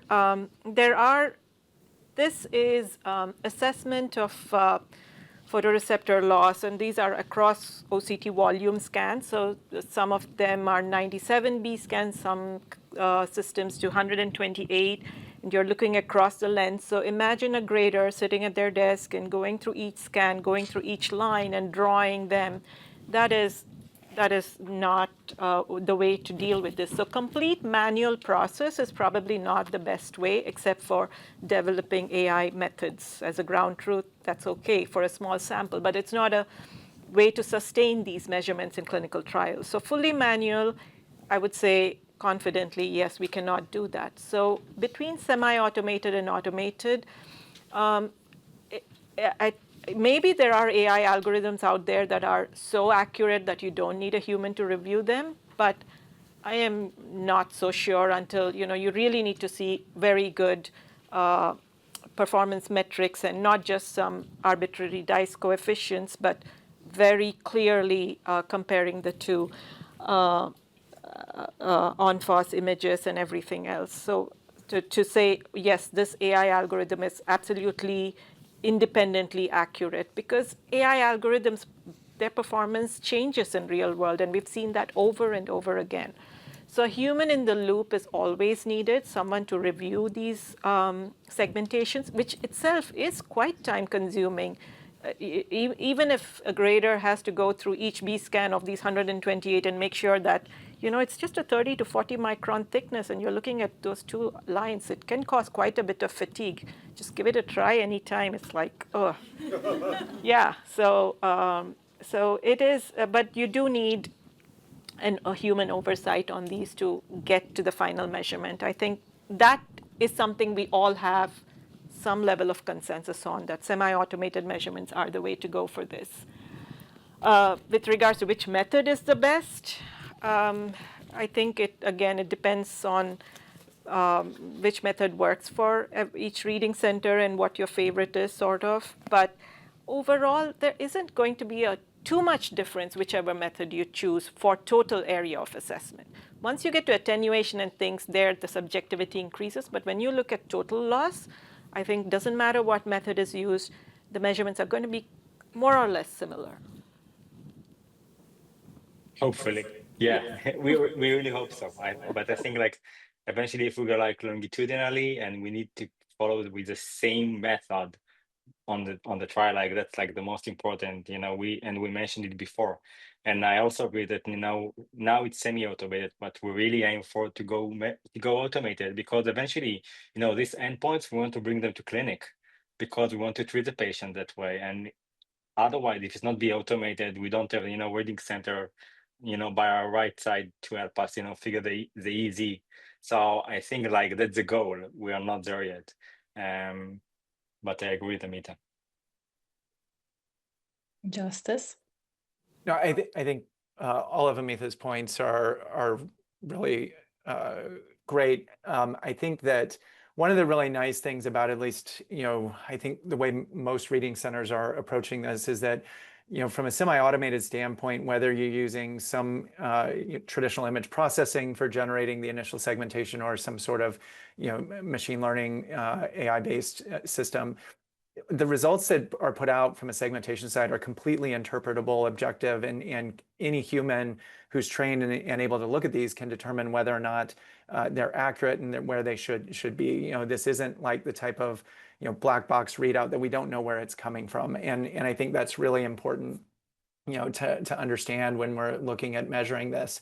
I think from the methodology side, as I alluded to earlier, I agree with Amita. I think when we look at total EZ loss, there's likely to be subtle variations from reading center to reading center, but no different than what we see, say, with ischemia measurements or DRSS measurements. But I think within the reading centers, they're going to have their own standards, for being able to do that. I think the last piece, and I can't remember, Nora, in your question, if there was anything related to devices. There is. That's a great audience interest, by the way. So we should discuss the differences between devices. So how can we standardize across various OCT equipment? And are there any particular recommendations? Thank you. So I was just going to speak to devices. So this is where, at least from my thought, where automated becomes perhaps the most challenging, because depending on where the algorithms were built from, how generalizable it is. So there's some automated that can only read device A versus device B. And I think we don't want to box ourselves in to be able to do it only on that. And at least from the reading center side, that's often not a limitation in the same way. Right now, I mean, what I will say that's really encouraging is that although a reasonable amount of the data that's been generated are from clinical trials that have been post hoc, what we've actually found is that even when that data is obtained in a traditional fashion that's used in those reading center approaches, we actually end up not eliminating hardly any scans. Our experience of scans that aren't able to be analyzed is less than 3 to 4%. And that's, I think, really encouraging for the field, that it's not like we have to totally revamp the way sites acquire OCT imaging. The standard approach that we use for most of our clinical trials seems to actually work really quite well for most of these analysis. Right now in the clinical trial sort of landscape, Spectralis and Cirrus are by far the two most dominant devices. And we also see other devices from Topcon and others. But when we look at what's coming in large-scale studies, the bulk of them are from those two devices. Justice, but do you think we need to like point out a specific acquisition pattern, when we do this, like I mean, I think reading center? rather than I think it should maybe come from the reading center side when we look at the clinical trial. Most of them are pretty similar. I think more dense is better, although to Amitha's point, the more dense you get, the more work it is. So it's a fine balance. But do you have like a limit, from your experience analyzing data? Do you have like a limit? Say, okay, below that it becomes like too much predictive. You mean a limit that it's got to be a minimum of a certain amount? Yes. So I think just when you look at overall, I think generally people want to see something that's on the scale of the 98B scan, sampling, that's done with Spectralis. And Cirrus is similar, in terms of that sampling pattern. Many of the earlier studies used half of that. It was interesting when we looked at this in wet AMD and we looked at fluid sampling, there actually wasn't big differences, although you get more interpolation, across that. So I think the vast majority of studies now are using very, very similar acquisition because of what is being recognized as the importance of this. Not only, I mean, we're focusing obviously on EZ, but there's now renewed interest to be able to measure GA based on OCT and not only based on FAF as well. Omer, what is your opinion on how we can standardize across these devices? So basically, I would say, that we need to make a data set for each of the devices, and eventually, we need to validate each device. Each device is going to be like a separate data set which we need to work on, and eventually, we need to come like a full consensus between devices, between reading centers. It's going to be difficult, but that's how it should be, because otherwise it would be, I wouldn't say impossible. It would be really difficult to compare between trials or between therapies. Couldn't agree more. We've had this challenge at the Duke Reading Center. We mainly have used one device so far, and we have all our algorithms developed in that, and that's the Heidelberg OCT. But for the others, I agree, a lot of good work can be done to standardize across devices. And there was another audience question that we'll not have time to discuss in depth about how can we standardize across reading center. How do we standardize the EZ methodology to maximize this measurement of photoreceptor loss? And I agree with everything that's been said. I think there are difficulties. I think there are internal standards that are well established within each reading center, but a lot of good work can be done to try to standardize with that Delphi initiative and others. I think this is all the time we have for this discussion generally. I'd like to thank all our panelists for their thoughtful contributions, but not before they provide some concluding brief remarks. And this time I will start with Omer. So I think I was trying to make the point from the very beginning. We need like a validation, clear studies, what we're trying to do that, and eventually this semi-automated like the go-to for clinical trials right now, but eventually we all aim for fully automated algorithm that will work with us. And the idea is to bring this forward to other reading centers to make this consensus, because otherwise it would be really hard to move forward. So everything would like to be like longitudinal clean data set. We'll be able to all judge the algos according to that. Great. Amitha? I think there is good evidence, at least, that photoreceptor loss is an important measure. It is related to function. We know that. How much, we're still struggling with that. But I think FDA's guidance so far on the 6 month, 3 reads, or 4 reads, 4 months, that's a good one. What is missing in that recipe is what is the minimum change, what is the percentage difference between the treatment arms that is acceptable. And that comes from test-retest variabilities, which we need more than just ICCs that say 0.99, 0.98. We need an exact number, I think, so that you can put if the annual change is so, natural history is so much, then your test-retest needs to be so much kind of a measure that will give that minimal, which was used earlier, minimal change detectable, which is a good measure to have for EZ. Fantastic. Justice?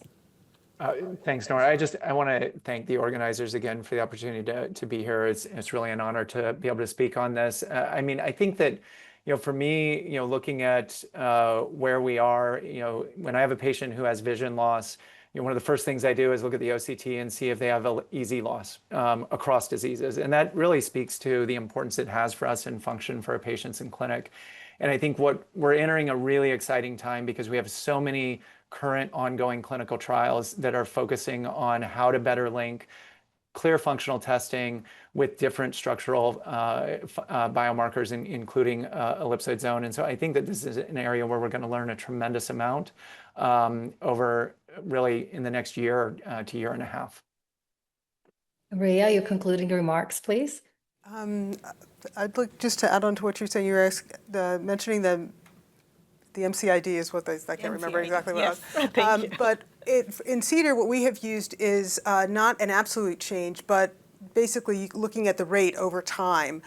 So we're not looking for, so I'm not sure if it would be a minimal change, but we're looking for a rate of loss, that the rate of loss is or preservation is continuing, or increasing.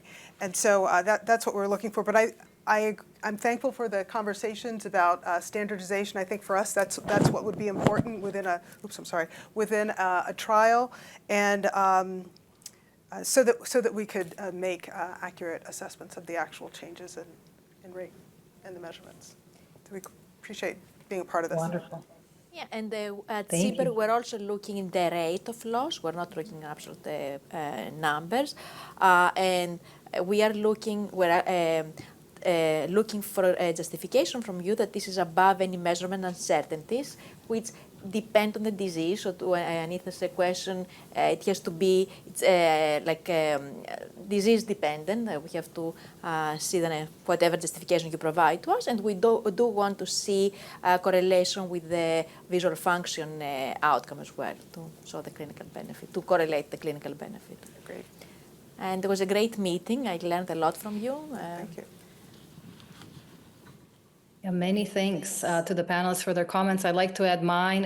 Thank you to the organizers, to the Duke-Margolis and FDA for having this meeting. I think it's very important.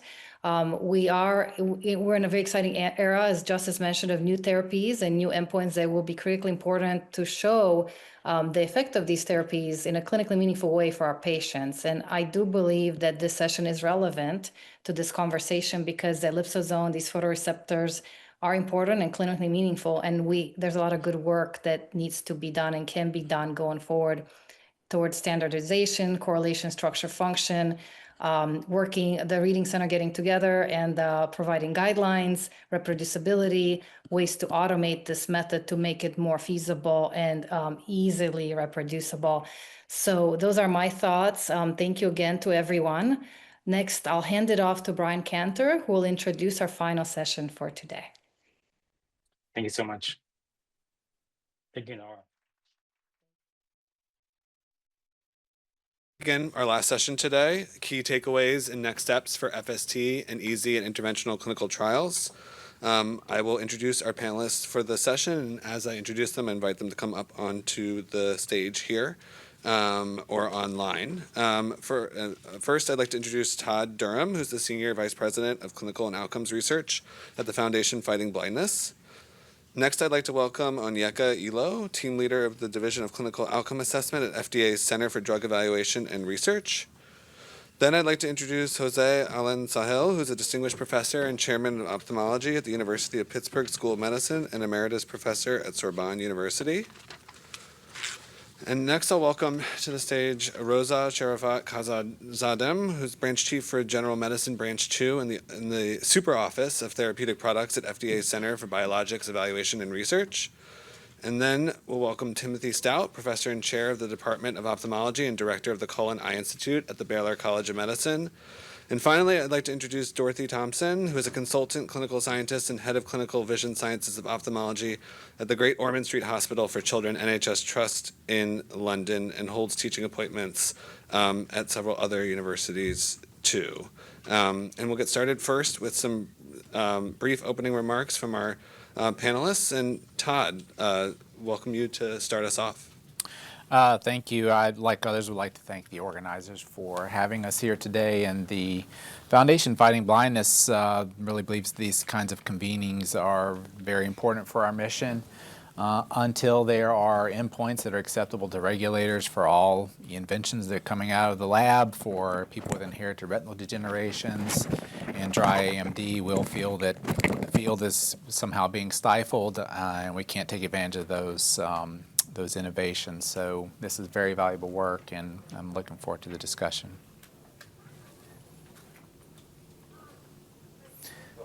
I was so brief, I didn't give you a chance. No worries, Todd. We'll coordinate that next time. Jose, off to you, and I will try and get my lapel mic done in the meantime. Okay, well, thank you for including me in this panel. I also enjoyed a lot of the prior discussions. I think we are going probably to be partially redundant, and I hope we can be also synthetic. I think there are major issues that have been discussed already this morning. I hope we can broaden the discussion beyond just the easy zone and the FST to what we want to measure depending on the disease and what we can expect from that. But I think these are major issues. We have had a lot of hope and also some disappointment, especially in the field of retinal degenerations. And grateful to Foundation Fighting Blindness to really supporting a lot of the clinical work that is providing a lot of basic knowledge, very important to make decision on the preferred endpoint in these conditions. So very happy to join this discussion. Wonderful. And next I'll turn it to Tim. Yeah, hi. So it is, I also want to echo the comments about thank you for hosting this. I think this is useful for us who plan trials. I think it's useful for the companies who are conducting the trials, and ultimately I think it's going to be great for our patients. So my role has been as a trial designer and a surgeon for these. So I'm one of the people that actually sees these people when they come in to do their testing, and so my comments will be based on that's what I do. Wonderful, Tim. I've always really wanted to be in show business. I think this gives me a good opportunity to slide on over to the stage here. It's a wholly different perspective from this side of the room. Dorothy, let's bring you in next for a few opening comments. Well, thank you also. I'm very, very thrilled to be invited because it's been such an informative meeting and all aspects catered for. I've learned a great deal already. My perspective of this is coming from a children's hospital, and there are so many exciting new therapies and trials coming along, and we are asked to advise on what to measure and how to measure, and to know what's feasible and what isn't. And this has been an extraordinary discussion with common themes of how do we standardize things, and what is standardized for children, and more functional measures needed. And we do a plethora of things with objectiveness. So we're looking at visual electrophysiology, we're looking at imaging, as well as psychophysics in children, and trying to meld those together and reduce the patient burden is something that I think is very, very important. And I'm so very excited to hear what people have to say and to continue the discussion. So thank you. Thank you, Dorothy. And then next we'll go to our FDA representatives on the panel, who are conveniently sitting right in the middle. But Onyeka, please. Sure. Hi, everyone. So first, I want to begin by thanking the organizers. This has been an insightful and thoughtful workshop. So my name is Onyeka Ilo. I'm a team leader in the Division of Clinical Outcome Assessment in FDA's Office of New Drugs. So the Division of Clinical Outcome Assessment, our mission is to promote the implementation of patient-focused endpoints in medical product development. My team and I, we sort of provide technical guidance to therapeutic divisions on clinical outcome assessment, validation, development, and interpretation as study endpoints in trials across several indications, including ophthalmology and across rare diseases and ubiquitous diseases. And as an optometrist and also an outcomes researcher, I'm working at the intersection of primary eye care and evidence generation to support patient-focused drug development. I am cognizant of the need to develop meaningful endpoints in especially the inherited retinal disease space, but also aware of the challenges in this rare disease space and also the need for scientific rigor to facilitate regulatory decision-making regarding treatment that can preserve and restore vision for this devastating disease. Pretty insightful discussion all through, but one sticking point pertains to how these novel endpoints such as the FST-EZ reflects how patients feel and function, and I appreciate the discussion had earlier and also continued discussion on this topic. Thank you. Thank you, Anyeka. And Rosa, round us off. Thank you. So good afternoon, everyone. First of all, I echo the thanks to the organizers, the Duke-Margolis Institute of Public Health Policy, and our FDA Rare Disease Hub. So I'm a pediatrician. My background is pediatric endocrinology. I'm in the branch, general medicine branch 2 in OTP. We review in applications for cell and gene therapies for ophthalmic and endocrine and neurological conditions, and the majority of our applications are in the area of the rare diseases. So as I have been listening to your very insightful and really informative discussions of this area of inherited retinal disorders, we are dealing with the diseases that are heterogeneous, that are rare, so small numbers, heterogeneous, and slowly progressive. So there are challenges from the rare disease perspective of a lot of these indications, as well as our products generally are administered through invasive procedures, and most of the products may have like modest treatment effects. So there are many challenges and uncertainties in evaluating the outcomes, and I really appreciate all the discussions, and we are looking forward to working together to move forward the field. Thank you. Yeah, thank you, Rosa. And an important time and a lot of challenges, as has been alluded to throughout the day, in conducting clinical trials for these heterogeneous rare disease populations with small patient sizes. And I think I want to start here with where can some of these novel efficacy endpoints that we heard about today with FST and EZ in depth, but also thinking about some of the performance tests like LMNT and the patient-reported outcomes, how can they really support these efforts to overcome some of these key challenges? And Jose, I want to begin with you, if I can. Well, thank you. I think there have been a lot of let's say, positive things that happen in this field, but at the same time, very challenging. For example, a lot of people started with visual acuity, which has been the gold standard and the 3 lines of improvement or difference between the control and the treated, which in most of the cases is totally irrelevant for retinal degenerations because people keep the central visual field for a long time and the changes are very minimal. And if you look at all the metrics, and I think Todd is going to talk about the READY and all the work that has been conducted with FFB on the outcomes, you will find that there is a lot of ceiling effect and there is a lot of actually elements which are not changing. So you have to find out what is going to reflect the experience of the patient, which is vision loss. They are really losing their vision. Why are we not able to capture that properly using structural and functional outcomes? So the beautiful thing that happened really was when for Luxturna, the discussion with the FDA led to designing a new test that would be reflecting what these children are going through, dark adaptation problem and issues with mobility in the dark, and being able to develop a test that would be impactful, meaningful, reliable, But then the issue is that everyone is asking for the same test for everything. And for when you are dealing with patients that have, for example, Stargardt or central vision loss or RP, where we still have different types of condition, most of the time the MMLT is not going to really reflect what is happening to the patient. So we probably have to continue the dialogue to make sure that what is asked for the trials is meaningful and relevant for the specific disease: rod function, cone function, central function, peripheral function, and the pace of the disease.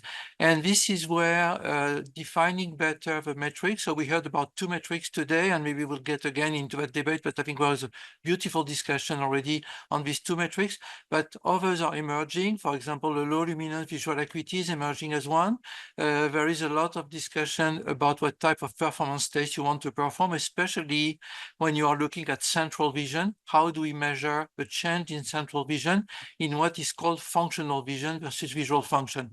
How do we demonstrate a change that is meaningful, that is reliable, reproducible, that is what is asked by the agencies? And there is a lot of work that needs to be done on that, which is ongoing. But the main thing is really to make sure that we are aligned in what the expectations are. And I have to say that despite the very good news on Luxturna, a lot of disappointment has occurred also. We are dealing with blinding disease with very few patients. Sometimes we are learning while we do the trials, we are discovering that one endpoint is better than another one.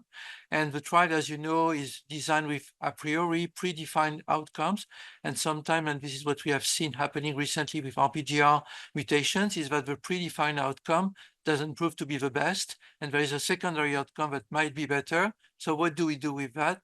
We have patients to deal with that are expecting therapies, and we want to make sure that we get these therapies through the finish line in a way that is considered to be acceptable, reliable.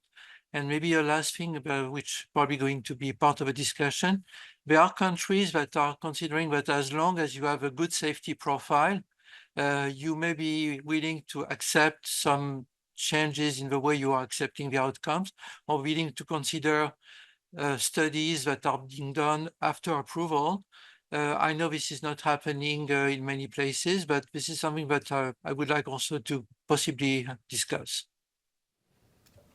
Yeah, thank you. Thank you, Jose. Give us a few more topics maybe to address for the panel. But Dorothy, I didn't know if you wanted to weigh in as well. Well, I think from a pediatric point of view, we really have to get some outcome measures that are relatable and possible. I think the point was really well made this morning that there's a lot of body of evidence for FST and now also guidelines through ICEB through a consensus. So there's some move towards standardization. But whilst I think Art put it really well, defining 6 to 8-year-olds probably can do it if they're neurodevelopmentally capable. We know that Luxturna was approved for 3-year-olds and up. So what do we do with the 3-year-olds?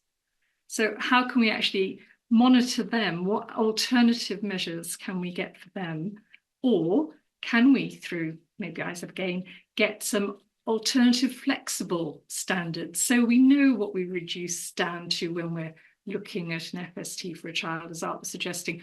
You might ask the question, give them more time. Can we make those aspects a little bit better? But I think we've all got to do the same. We've got a rare disease. We're going to be pooling populations and experiences. And if a test is accepted by one medical agency but not in another, then that makes that very, very difficult. It acquires data, but very, very slowly.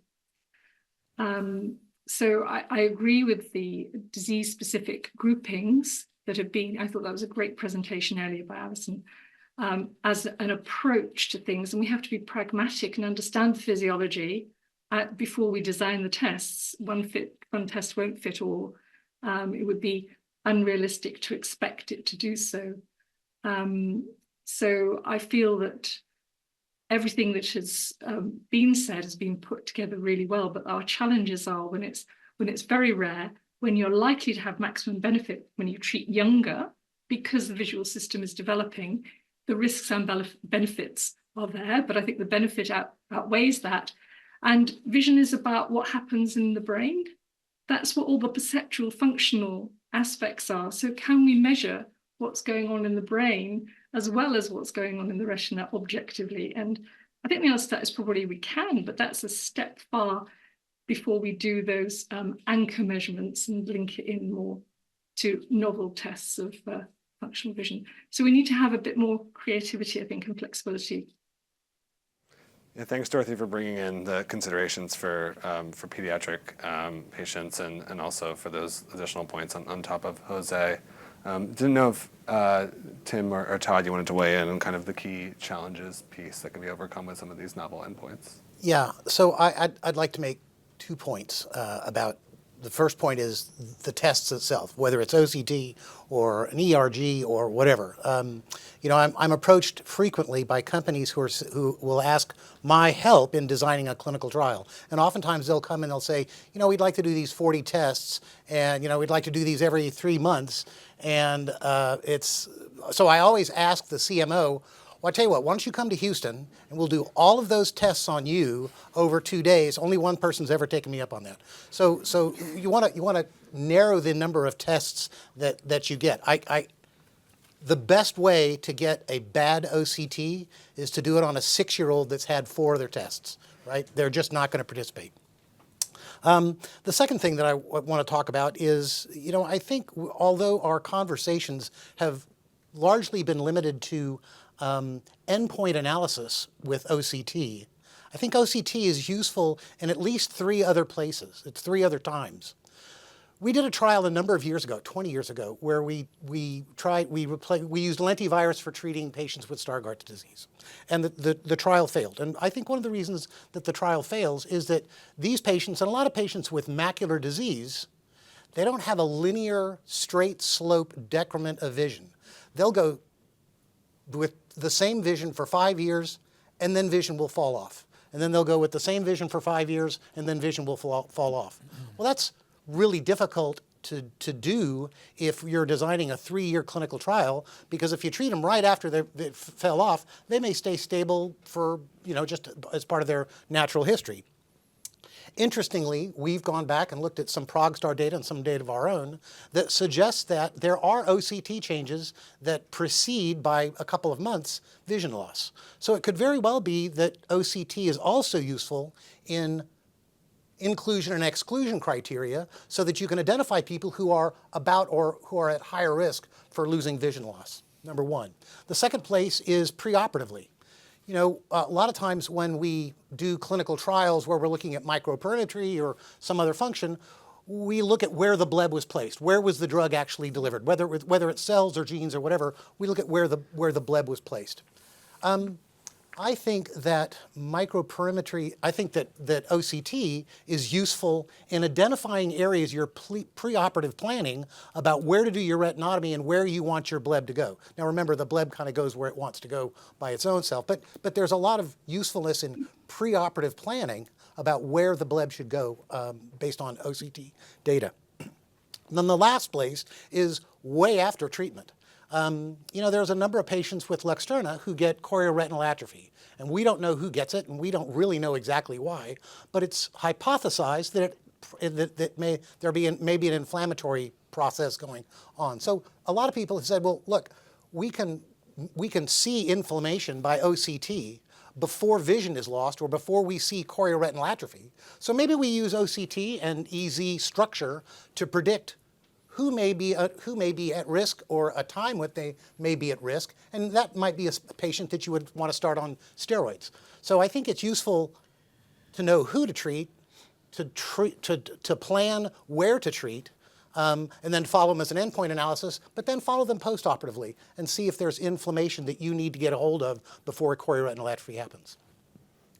Yeah, really, really great, Tim, just laying out where OCT can be more useful, temporally along kind of the patient's journey through and after treatment. And Todd, would invite you to jump in as well on kind of any of the points that Tim or the other panelists have raised so far. Yeah, I won't replicate their comments, but just add 2 new ones from my perspective. These are rare diseases, the inherited retinal degenerations. It makes recruitment for trials challenging, but it also makes endpoint development very challenging. So many of the questions that need to be answered when we follow the PFDD guidance document number 4. Those are new clinical studies of already rare disease patients. So that's on top of clinical trial participation. So that makes it particularly challenging to answer those research questions when you're talking about defining an MCID or a meaningful difference in a novel endpoint.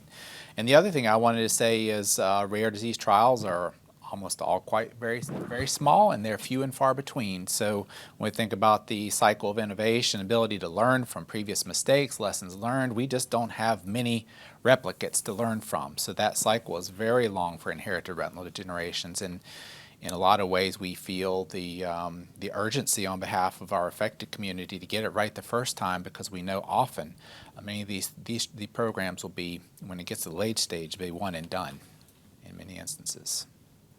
Yeah, no, absolutely, Todd. And I'm going to pick up in a second on kind of how to continue to include that patient input piece. But do have a question from the audience, and think Onyeka could be a good fit for purpose question for you if there are any limitations to anchoring kind of an effort-dependent endpoint to another endpoint that could be at risk of bias, and thinking about maybe FST to PGIC as an example. But what are your thoughts there?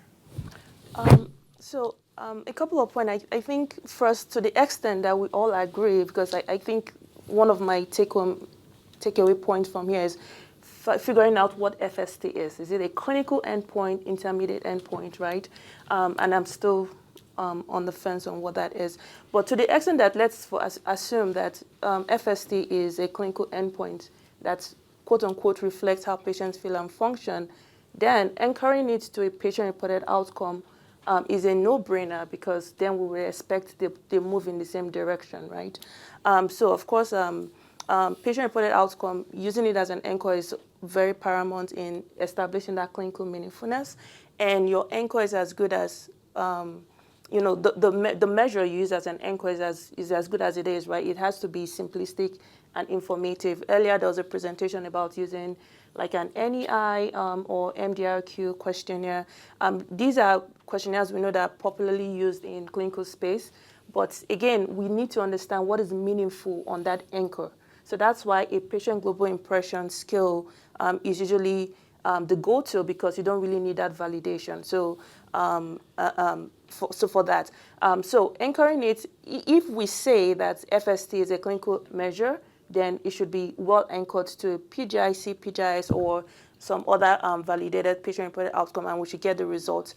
So that's why I say sometimes it feels like sponsors may be at a risk, because it's at their own risk if they go on, thinking that FST is a clinical outcome. And let's say, like we heard earlier, you can stall these trials, right? Some of the times we see that these, people are proposing to use these things in a pivotal study. We don't really have good experience with such novel endpoint. And sometimes when we give comments from a measurement perspective, is we sort of trying to help the sponsor not to have a failed trial where there's, if the trial, if the product has, good clinical benefits, we may not know because you're using a tool that is untested, because we need to demonstrate that clinical meaningfulness. So, of course, anchoring is very, very important. And I think, I don't want to go into the weeds of it, but Alison did mention how she did some analysis. That's a step in the right direction, sort of choosing your appropriate anchor, doing the methods. There are definitely several methods. And one thing that would be paramount in this rare disease space, given the small sample size, is sort of that qualitative patient input. Obtaining input from patients. It could be within the trial, it could be prior to your trial. The input not only, helps determine what is meaningful from their perspective, it also helps you determine an appropriate endpoint to use in that space. So I'll pause here if there was a follow-up to what I said. No, I think that was very, very helpful in addressing that specific question. And Rosa, I think we came up in the last session a little bit about the opportunity here with some of the potential products, particularly in the cell and gene therapy in the biologic space, not just for preventing further loss of vision or function, but even the possibility of restorative function, and just maybe some considerations you can give from kind of that cell and gene therapy, perspective to use of some of these novel clinical endpoints. Sure. So just not to repeat everything that has been said before, but I think the context of the use for what condition the product is being developed, that's one thing that is obviously has been mentioned several times that needs to be considered. And the other important, pre-specification before starting the trial, that what is considered the success and what is the actual that magnitude of change that is going to be considered meaningful and significant for the success of the trials. And as our colleague, CEDAR colleagues mentioned, what is really relevant to the patients and how this would impact how they feel or function. So in terms of stabilization of the progression of the disease, if it's being evaluated through an anatomic endpoint like easy loss, then correlation with a clinical benefit, that's what we discussed, that's what we would like to see, and considerations for like maybe a co-primary endpoint or key secondary in the design of the trial, so that this can be demonstrated by the end of the trial. And one other thing that I just want to mention is that it's important that the function, the endpoints or outcomes that are being measured and are relevant, they are trend in the same directions. So if we sometimes look at the subject level data and we see the FST improved, MLMT definitely went to the wrong direction. So this would not be considered that evidence that is required for the primary as the primary evidence for the effectiveness. So again, as it was mentioned, N is small. Every patient's data matters. So kind of thinking ahead of time, pre-specification, and planning for, hoping for the best, planning for the worst outcome. Very helpful comments, Rosa. And as we kind of approach the end of this session and the end of the day, I think want to come back to where we started, which was the story of Mary Lee and her son, and think about more opportunities for continuing to gather that patient input and kind of what should be at sort of the top of the agenda when there's multi-stakeholder and gatherings of different perspectives. And maybe Todd can start with you there. Yeah, of course, it's vitally important for all the work we do. It motivates us to work and work hard and in areas that are very challenging. We have the foundation has convened 2 patient-focused drug development meetings in this area. And one of the learnings is most patients I've spoken with, particularly those with X-linked retinitis pigmentosa, would be thrilled if we could stop today the disease progression. Many of them just daily deal with exhaustion, just accommodating the changes in their lifestyle, and if they could just put an end to the new daily accommodation, that would be a dream come true. I did want to say that as we continue our work with the foundation and multi-stakeholder meetings, we plan to continue to include affected community many members of our board of directors attend our meetings because they are members of the affected community and parents of children who are. And I will just mention something that while I at least have the opportunity, Jose mentioned the READY working group, which is an extension of our work for our natural history studies. We wanted to take the studies that we were already running and sponsoring and put them up to a regulatory lens and ask the question, suppose this endpoint were a phase 3 endpoint, what does that imply about clinical trial design? And our first paper on the RUSH-2A study, I think, gave us a lot of valuable insights. We plan to extend that work through our other natural history studies. And also the READY working group is already working with companies whose data we presented today, and I would like to thank them very much for their collaboration. As I mentioned before, a major challenge for the field is we just don't have a whole lot of experiments to learn from, and it's very much appreciated that companies are willing to work with us in pre-competitive ways and share their insights and knowledge as we go forward. Yeah, thank you, Todd, and echoes some of the lessons that came out of the first convening with the Rare Disease Hub a couple weeks ago. That was just across the hall, talking about the importance of natural history studies and the use of outcomes there and how that could feed forward into other prospective clinical research. Jose, since Todd brought up your name, I'd like to call on you next to kind of address how to continue the involvement of the centering the patient in multi-stakeholder gatherings like this one. Yeah, well, I think I have only 1 minute. I would say one of the key issues is really the ultra-rare diseases.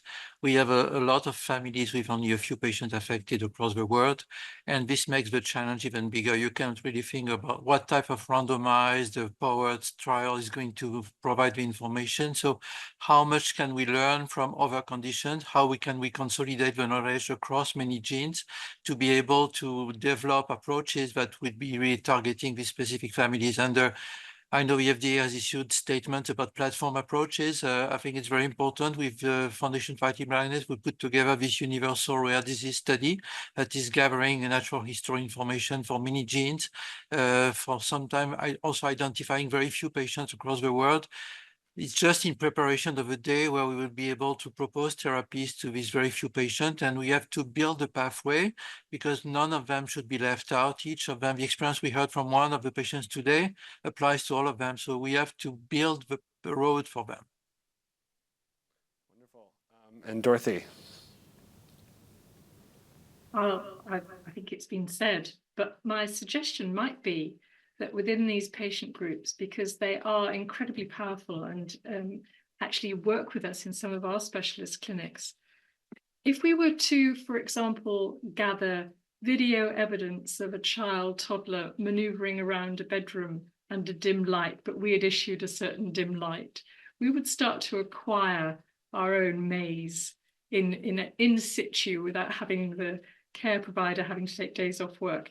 So maybe those sorts of aspects, the acquisition of functional measures that are evidenced through phones, videos of their children, in particular, would be helpful. Be it photophobia under different conditions, do they need their glasses? What do they do about it? That might be another way of perhaps bolstering patient-reported outcomes like in the a idea, natural environment. No, like the idea of including the natural environment and making it more representative of the day-to-day life. Tim, any? Yeah, so I think that's where PROs come in. I agree with Dorothy completely. A lot of very objective, difficult to perform tests, you're just not going to get on a bunch of kids. A good example, we did a patient who's on the autism spectrum disorder but has LCA, and we did an injection in one eye, and then it was in the middle of October, and we did the second eye in the middle of November. And so this is a child who's not going to be able to perform any of the analysis that I would normally do. But mom said it was the first time that she'd ever been able to trick or treat. So, that's where PROs come in. That's where I get really important, useful data on efficacy from a mom with a cell phone camera or, a kid trick or treating. And I think this is going to become more and more important. We did a clinical trial a number of years ago for achromatopsia. We did 2 clinical trials for achromatopsia, and they didn't work. And we believe that the reason that they didn't work was everybody that we treated was over 14 years of age or older. There's a lot of good evidence to suggest that cone dysfunction early on is going to lead to amblyopia, and that window is going to close by 10 to 12 years of age. So if you're treating a 14-year-old, you're probably not going to make them better. We actually discovered a colony of non-human primates with achromatopsia, and we treated them at 6 months of age and 1 year of age and 3 years of age and 14 years of age. And only the people that got treated and only the animals that got treated within the first 6 months got better. And they got great. So I think that these trials are going to involve infants. And we're not going to be able to do microperimetry on a bunch of infants. So not only do we have to look at this from a rod versus RPE versus cone, but we have to look at this from a 5-year-old versus a 40-year-old perspective in terms of endpoint analysis. Yeah, absolutely, and it goes, Rosa, to your point about trials needing to be designed for the intended Yeah, use in right. the populations. But any final words of advice from either of our FDA colleagues on the stage? Yeah, yes, I do agree with everything that has been said. Like I said, very insightful, and there's definitely a place for patient-reported outcomes. But I'll also say that we also have to be cognizant of the fact that some of these trials are in an open-label setting. So challenging, navigating that challenge regarding expectation bias, because patients are aware of their treatment assignment, is also another hurdle to cross. So while patient-reported outcomes and that qualitative data is really important and we provide that rich context, I think we should think about it as an accumulation of evidence. And so in an open-label setting where there's expectation bias, that could be apparent, it's also possible that we need good objective endpoints to sort of show that, consistency. So basically, if a patient-reported outcome has certain results, then we should see the same consistency in the objective endpoint to give that credence to the data. So I think thinking about it as an accumulation of evidence, knowing that there's limitations here, limitations there, and of course there's regulatory flexibility with some of this rare disease endpoint. And I would say overall, just having early interaction with FDA, not at the pivotal stage. That sometimes I see the mistake, and we were like, okay, how do we navigate this? So having that early discussion with FDA, and I know that in this space a lot of work has been done, but for novel endpoints, all the endpoints that are gold standard now being used in the FDA at one point was a novel endpoint, right? So they had to go through that validation process. So, figuring out what are ways we can help validate this endpoint so that they become mainstay eventually. That's what I would say. Well, all endpoints had to start somewhere. Yeah. Rosa, the last word is yours. Sure. So it's hard to add anything to what that has not been said before. We all acknowledge that there are certainties that uncertainties that exist. So as disease experts, like how to address those and enrich that. So the patient-reported outcomes, or even some real-world data that could be collected, these can be submitted as supportive to the package that is prepared, and we will review them. They are not considered the primary evidence of effectiveness, obviously, but they can be considered as supportive evidence. As Monica mentioned, like patient interviews, that really getting that feedback that what is important for the patient, or quote-unquote clinically meaningful. And as I think our colleague Dr. Chambers says, like, show me what you can do that you weren't able to do before. So that would be some relevance to the patients. A good note to end on. Thank you so much to all of our panelists for this great discussion. And now I will traverse across the stage again for some closing remarks, but give a hand to all of our panelists for this session.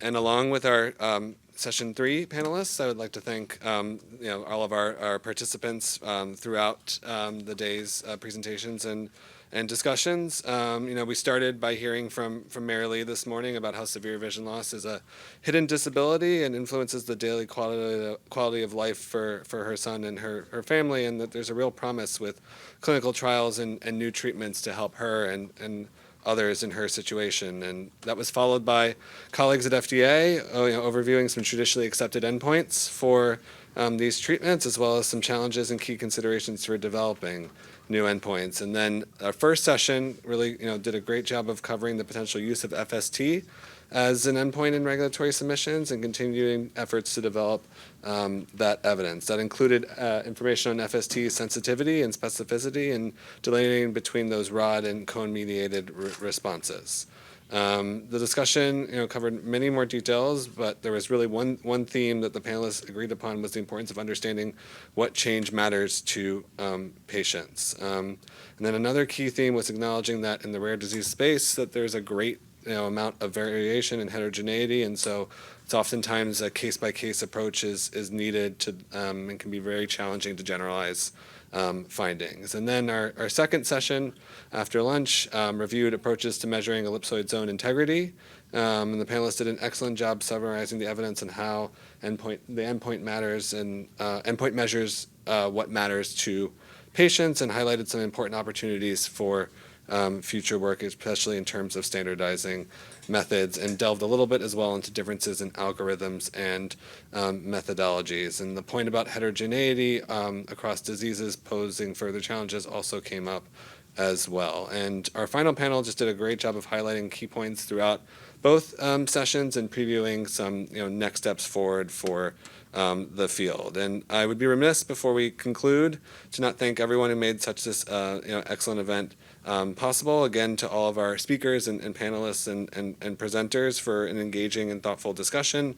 To the colleagues on the FDA planning team, Quinn Tran, Nicholas Daniel, Heidi Becker, and Parth Soni, and then the great team at Duke-Margolis with Luke DeRocher helping out on the event side with Hannah Vitello and Garrett Homry and Thomas Rhodes and Molly Shields, and especially to those last two over many months coordinating various planning meetings and calls. And thanks to everybody who attended today and engaged with this event here at the National Press Club and virtually, and have a great afternoon.